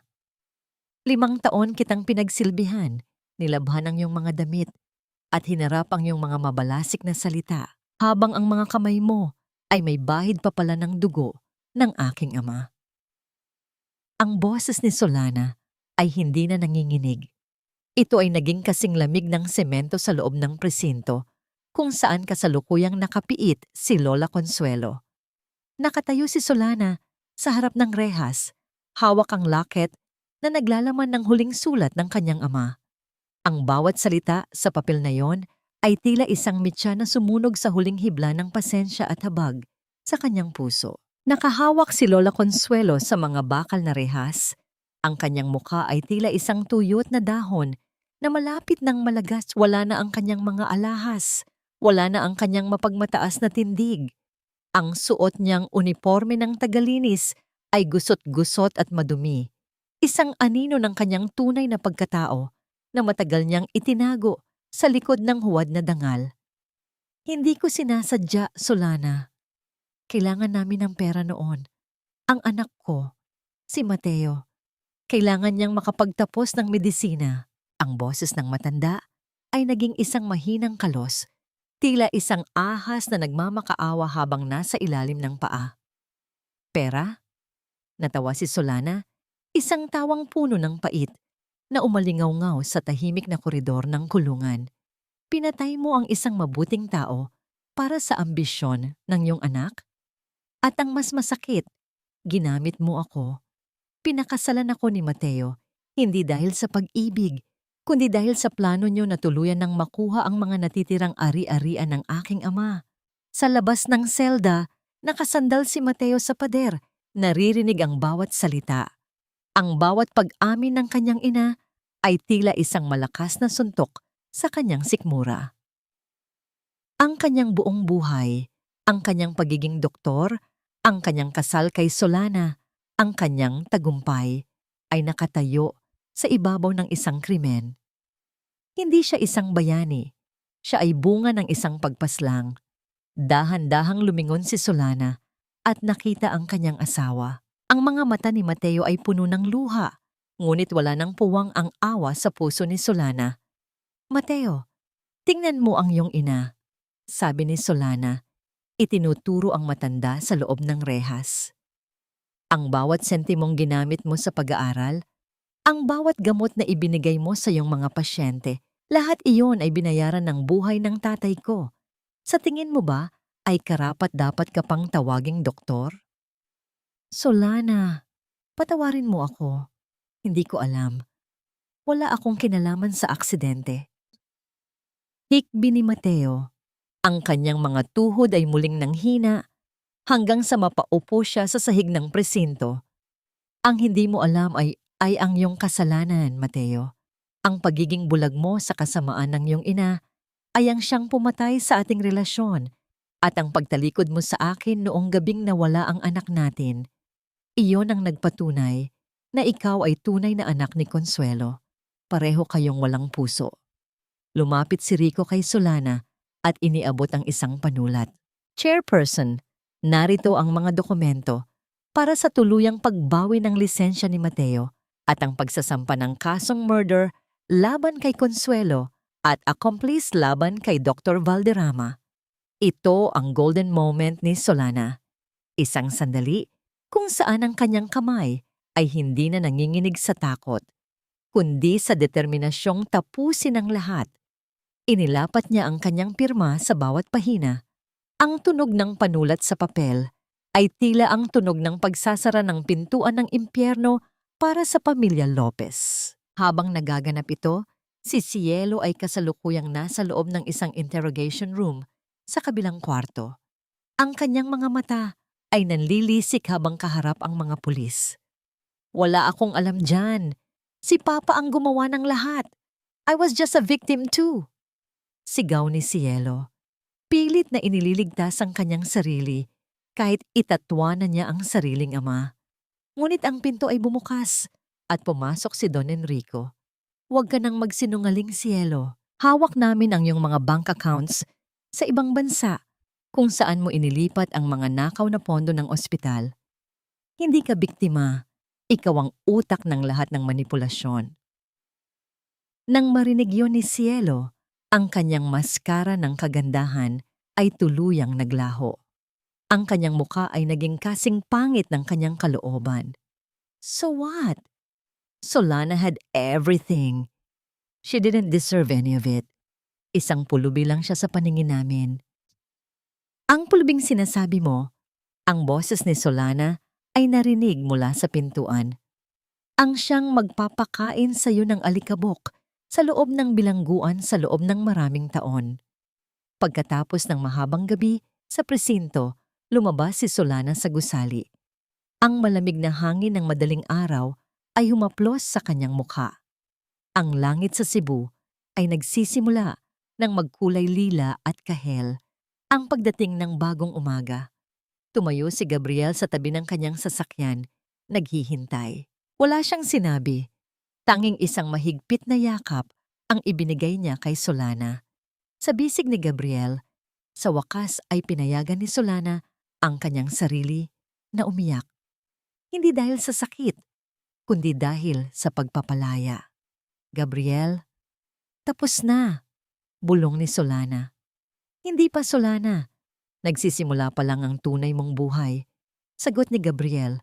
Ngunit sa gitna ng kanilang katahimikan, isang malakas na tunog ng mabilis na takbo ng sasakyan ang narinig mula sa kanto. Isang lumang van ang humarurot patungo sa kanila. "Solana, dapa." Sigaw ni Gabriel habang itinutulak ang babae sa likod ng sasakyan. Isang putok ng baril ang umalingaw-ngaw.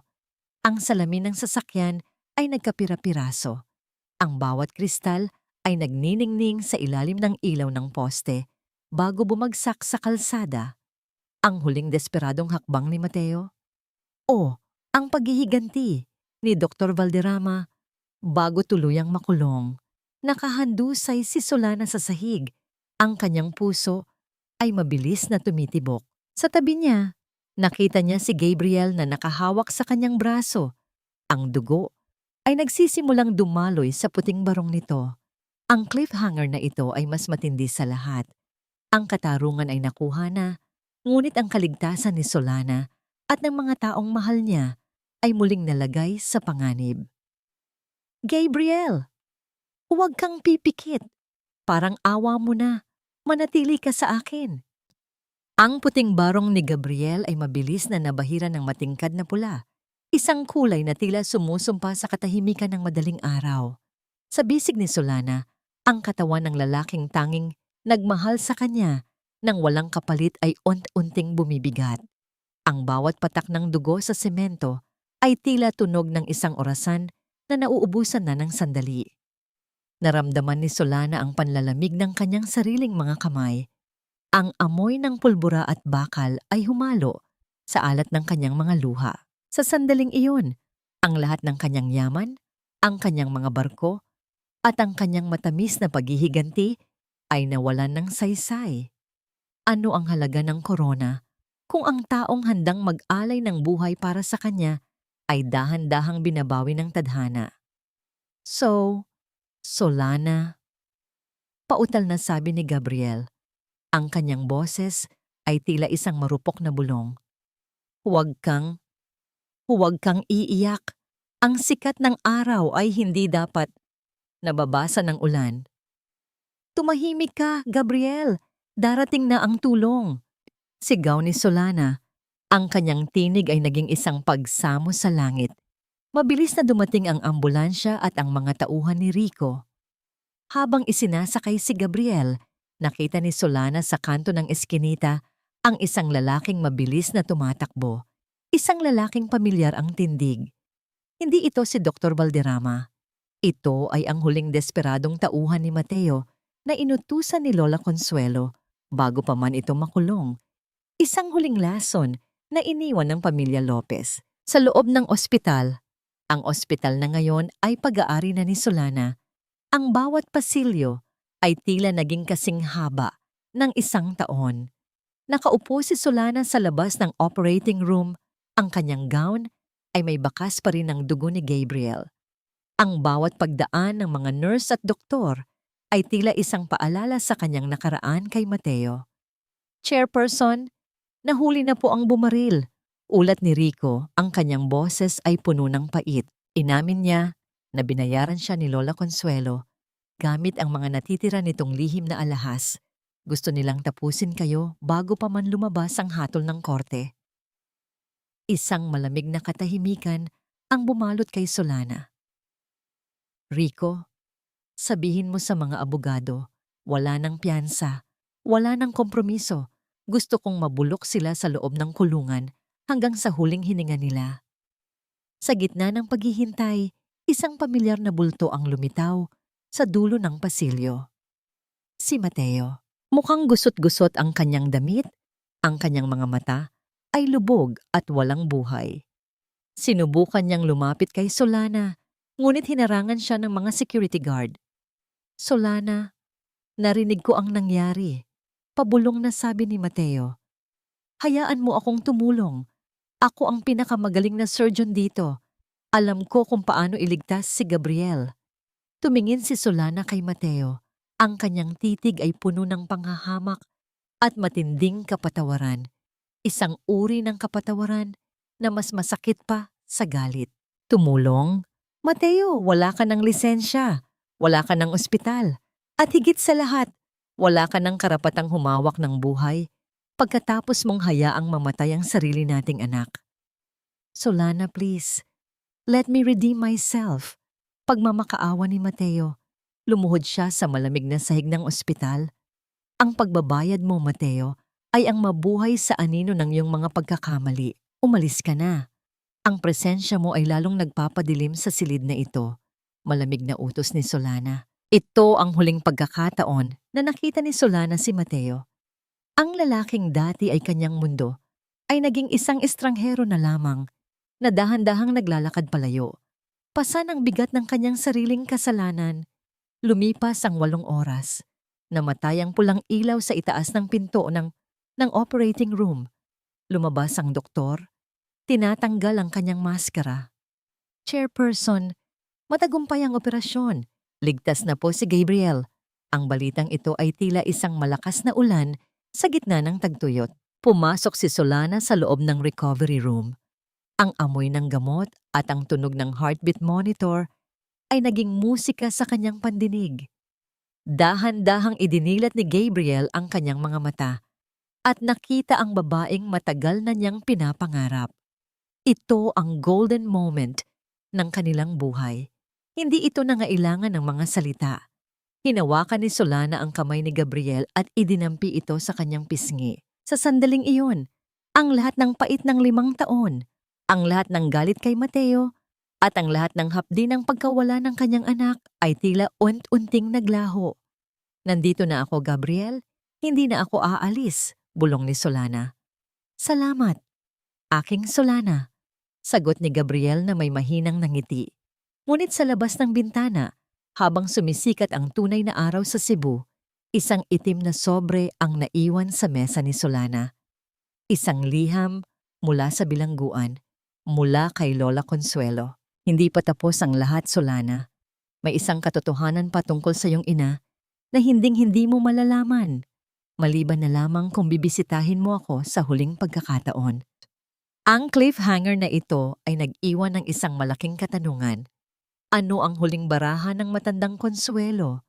At handa ba si Solana na muling harapin ang laso ng nakaraan para sa huling piraso ng katotohanan? Naparito ka ba para pagtawanan ang aking pagkatalo, Solana?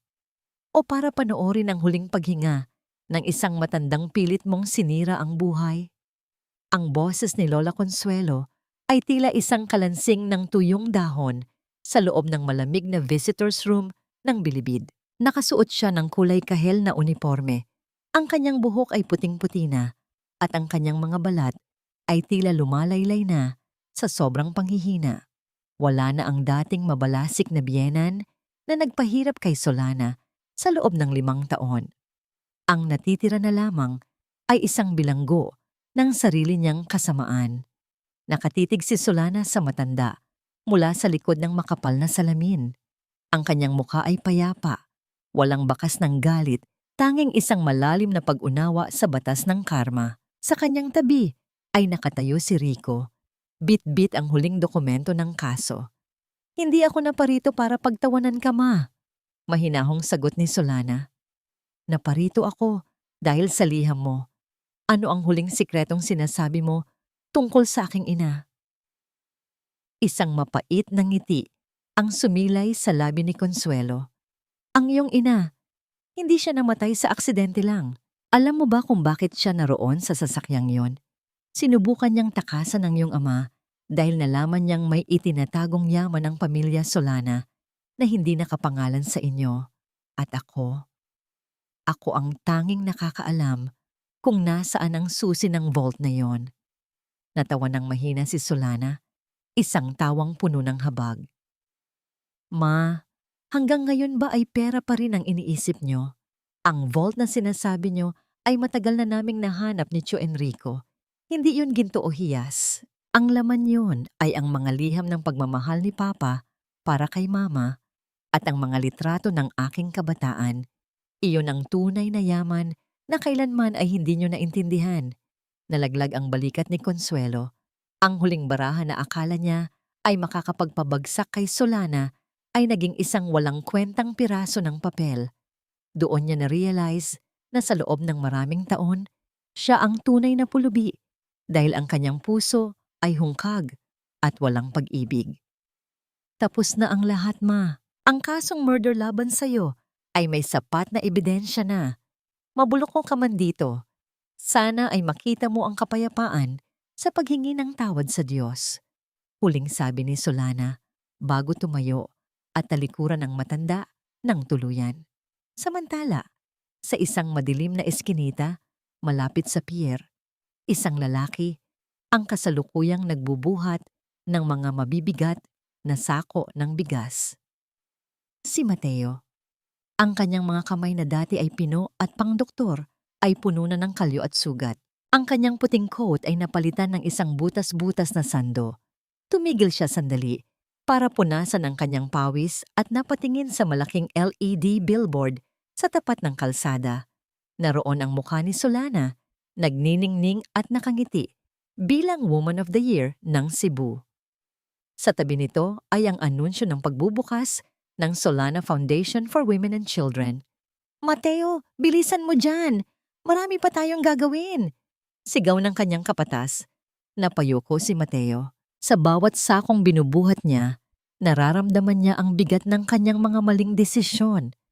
Naalala niya ang bawat segundong binaliwala niya si Solana, ang bawat hapong hindi niya ito pinakinggan, at ang gabing itinapon niya ang kanilang anak. Ang kanyang impyerno ay hindi ang bilangguan, kundi ang mabuhay sa mundong alam niyang maaari sana siyang maging masaya sa piling ng reynang ngayon ay abot langit na ang layo sa kanya. Si Cielo naman ay nahatulan ng 10 taong pagkabilanggo dahil sa financial fraud. Ang kanyang sensitive skin ay unting nasira sa loob ng mainit na selda. At ang kanyang kagandahan na tanging sandata niya ay tuluyan ng naglaho sa gitna ng hirap at pagsisisi. Isang buwan ang lumipas. Ang sikat ng araw sa dalampasigan ng Cebu ay nagniningning na tila mga diamante sa ibabaw ng asul na tubig. Isang bagong gusali ang nakatayo doon. Isang bahay ampunan at sentro para sa mga kababaihang biktima ng pang-aabuso. Nakatayo si Solana sa harap ng pintuan, suot ang isang simpleng puting bestido. Sa kanyang tabi ay si Gabriel, na ngayon ay ganap ng magaling at nakahawak sa kanyang baywang ng may proteksyon. Dumating din si Rico at si Don Enrico, ang kanyang mga naging sandigan sa gitna ng bagyo. "Ang ganda ng lugar na ito, Solana," sabi ni Gabriel habang tinitingnan ang mga batang naglalaro sa buhanginan. "Ito ang pangarap namin ni Papa, Gabriel. Ang ibalik sa dagat ang lahat ng biyayang ibinigay nito sa amin." Sagot ni Solana. Kinuha ni Solana ang maliit na sapatos ng sanggol mula sa kanyang bulsa. Ang sapatos na naging saksi sa kanyang pagbagsak at pagbangon. Sa isang huling sandali ng pagpapaalam, inilagay niya ito sa loob ng isang maliit na glass case sa loob ng foundation, sa ilalim ng litrato ng kanyang ama. "Para sa iyo, anak, ang iyong buhay ay hindi na sayang. Dahil sa iyo, libu-libong mga ina at bata ang magkakaroon ng bagong simula," bulong niya. Ito ang rurok ng kanyang paghilom. Ang katarungan ay hindi lamang tungkol sa pagpapakulong sa mga nagkasala, kundi tungkol sa paggawa ng kabutihan mula sa mga sugat ng nakaraan. Naglakad sina Solana at Gabriel patungo sa dulo ng pier. Ang hangin ay amoy alat at sariwang pag-asa. Lumingon si Solana sa malawak na karagatan at huminga ng malalim. Wala na ang bigat sa kanyang dibdib, wala na ang pait. Ang natitira na lamang ay ang init ng araw na humahaplos sa kanyang balat. Ang tunay na Solana na nahanap na ang kanyang sariling liwanag. "Handa ka na ba sa susunod na kabanata ng buhay natin?" Tanong ni Gabriel habang iniuunat ang kanyang kamay. "Higit pa sa handa, Gabriel. Dahil sa pagkakataong ito, alam ko na ang tunay na halaga ng aking pag-ibig." Sagot ni Solana habang tinatanggap ang kamay ni Gabriel. Sabay nilang pinanood ang paglubog ng araw. Hindi bilang katapusan ng isang araw, kundi bilang pangako ng isang mas maliwanag na bukas. Ang sunshine ng Cebu ay hindi na muling lulubog dahil ang kanyang liwanag ay hindi na nanggagaling sa ibang tao, kundi sa sarili niyang matatag at mapagpatawad na puso. Isang taon ang mabilis na lumipas, tila mga alon na humahaplos sa dalampasigan ng Cebu. Mabilis, pero may iniiwang bakas ng pagbabago. Ang amoy ng sariwang sampagita at alat ng dagat ay humahalo sa masayang hiyaw ng mga bata sa hardin ng Sikat ng Araw Foundation. Ito na ang naging bagong buhay ni Solana, isang buhay na hindi na nakasandal sa pangako ng isang lalaki, kundi sa tibay ng kanyang sariling paninindigan. Nakatayo si Solana sa balkonahe ng kanyang opisina, suot ang isang dilaw na bestido na tila sumasalamin sa ningning ng kanyang pangalan. Hawak niya ang isang tasa ng mainit na kape at habang pinapanood ang paglubog ng araw, naramdaman niya ang isang pamilyar na init sa kanyang likuran. Masyado ka na namang malalim ang iniisip, Solana. Mahinahong sabi ni Gabriel bago dahan-dahang ipinatong ang kanyang baba sa balikat ng babae. Hindi ito ang yakap ng pagmamay-ari, kundi ang yakap ng isang taong handang maging kanlungan sa gitna ng anumang unos. Iniisip ko lang kung gaano kalayo na ang narating ko, Gabriel, sagot ni Solana habang hinahawakan ang kamay ng lalaki. Dati, ang tanging hiling ko lang ay mapansin ako ni Mateo. Ngayon, napagtanto ko na ang pinakaimportanteng pansin na dapat kong makuha ay ang pagkilala sa sarili kong halaga. Nahanap mo na ba ang kapayapaan, Solana? Napatawad mo na ba ang nakaraan? Tanong ni Gabriel, huminga ng malalim si Solana. Ang pagpapatawad ay hindi nangangahulugang kakalimutan ko ang sakit o babalik ako sa dati. Ang tunay na pagpapatawad ay ang bitawan ng puot na sumasakal sa puso ko. Wala na akong galit kay Mateo o kay Lola Consuelo. Hinayaan ko na ang tadhana at ang batas ang sumingil sa kanila. Sa wakas, ang puso ko ay libre na. Sa malayo, sa kanto ng isang mataong palengke, si Mateo ay kasalukuyang nag-aayos ng mga paninda. Nakita niya sa isang pahayagan ang balita tungkol sa tagumpay ni Solana. Isang maliit na ngiti na may halong pait ang sumilay sa kanyang mga labi. Alam niyang hinding-hindi na niya maibabalik ang kahapon at ang kanyang parusa ay ang mabuhay sa bawat araw na alam niyang sinayang niya ang nag-iisang babaeng tunay na nagmahal sa kanya. Natuto na siyang mabuhay ng payak, malayo sa ambisyon at kasinungalingang minsan ay pumatay sa kanyang kaluluwa. Sina Lola Consuelo at Cielo ay nananatiling nakapiit. Ang kanilang mga araw ay napupuno ng pagsisisi at ang tanging kasama ay ang mga dingding ng selda na saksi sa kanilang mga maling desisyon. Ang katarungan ay nakamit na at ang kabanata ng kanilang kalupitan ay tuluyan ng naisara. Humarap si Solana kay Gabriel. Ang kanyang mga mata ay nagniningning sa ilalim ng papalubog na araw. Salamat, Gabriel. Salamat dahil hindi ka sumuko sa akin noong ako mismo ay susuko na sa sarili ko. Hinding-hindi ako susuko sa sikat ng araw ko, Solana. Sagot ni Gabriel bago idinampi ang isang magaan at tapat na halik sa noo ni Solana. Naglakad ang dalawa patungo sa dalampasigan. Ang kanilang mga yapak sa buhangin ay sabay na nabubura ng mga alon. Tila ba sinasabing ang bawat sakit ng nakaraan ay hinuhugasan na ng dagat. Ang kwento ni Solana ay hindi lamang kwento ng paghihiganti. Ito ay kwento ng muling pagkabuhay. Sa bawat babaeng nakikinig, ang tinig ni Solana ay tila isang bulong ng pag-asa. Ang pag-ibig ay hindi dapat maging kulungan. Ang tunay na kaligayahan ay nagsisimula kapag natutunan mong mahalin ang iyong sarili, higit sa kahit na sino. Huwag mong hayaang patayin ng kahit na sino ang liwanag sa loob mo. Dahil pagkatapos ng pinakamahabang gabi, ang araw ay muling sisikat at sa pagkakataong ito, ikaw na ang magiging sarili mong liwanag. Habang tuluyang lumulubog ang araw sa Cebu, ang kalangitan ay naging kasing ganda ng isang obra maestra. At sa gitna ng katahimikan ng gabi, ang sikat ng araw ni Solana ay hinding-hindi na muling maglalaho. At doon, sa gitna ng payapang dalampasigan, ang bawat alon ay naging saksi sa isang bagong simula na puno ng tunay na liwanag. Mga mahal kong tagapakinig, narito na tayo sa dulo ng ating paglalakbay. Mula sa kaibuturan ng aking puso, nais kong magpasalamat sa inyong matiyagang pakikinig, at pagsama kay Solana sa kanyang pinakamadilim na gabi hanggang sa muling pagsikat ng kanyang araw.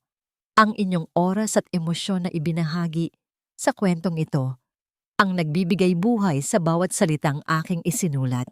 Habang binubuo ko ang bawat kabanata, lalo na noong isinusulat ko ang tagpo sa ilalim ng malakas na ulan kung saan nawala ang lahat kay Solana, naramdaman ko ang bawat hapdi at bawat patak ng luhang dumaloy sa kanyang mga pisngi. May mga sandaling kailangan kong huminto sa pagsulat dahil ang bigat sa aking dibdib ay tila totoo. Isang paalala na ang kwento ni Solana ay hango sa mga bulong ng tunay na buhay, sa mga sakripisyong madalas ay hindi nakikita, at sa tibay ng loob ng mga kababaihang patuloy na bumabangon sa kabila ng paulit-ulit na pagkatisod. Ang bawat pahina ng kwentong ito ay isang paalala na ang pag-ibig ay hindi dapat maging isang tanikala na sumasakal sa ating pagkatao. Gaya ng isang maliit na binhi na pilit sumisibol sa gitna ng matigas na semento, ang pag-asa ay laging nahanap ang paraan upang sumikat sa gitna ng kadiliman. Ang katarungan at pagpapatawad ay hindi magkaaway. Sila ay magkasamang naglalakad upang tuluyang mahilom ang mga sugat na iniwan ng nakaraan. Bago tayo maghiwalay, nais kong mag-iwan ng isang katanungan sa inyong mga puso. Sa inyong palagay, sapat na ba ang naging karma ni Mateo at ng kanyang pamilya? O kung kayo ang nasa kalagayan ni Solana, kakayanin niyo rin bang bitawan ang lahat ng puot at magpatawad upang makamit ang tunay na kapayapaan? Napakasarap marinig ang inyong mga saloobin. Huwag po kayong mag-atubiling iwanan ang inyong mga komento sa ibaba dahil bawat reaksyon nyo ay mahalaga sa akin. Kung naantig po ang inyong mga puso, paki-like at ibahagi ang video na ito sa inyong mga kaibigan at mahal sa buhay. Ang bawat pag-share nyo ay isang paraan upang ang liwanag ng kwento ni Solana ay makarating sa iba pang mga pusong nangangailangan ng pag-asa. Muli, maraming salamat sa inyong walang sawang suporta. Hanggang sa susunod nating paglalakbay sa mundo ng mga salita at damdamin. Manatiling maningning ang inyong mga puso. Dahil gaya ni Solana, bawat isa sa atin ay may sariling sikat ng araw na naghihintay na matuklasan. Paalam po sa inyong lahat. Tanay Kungga.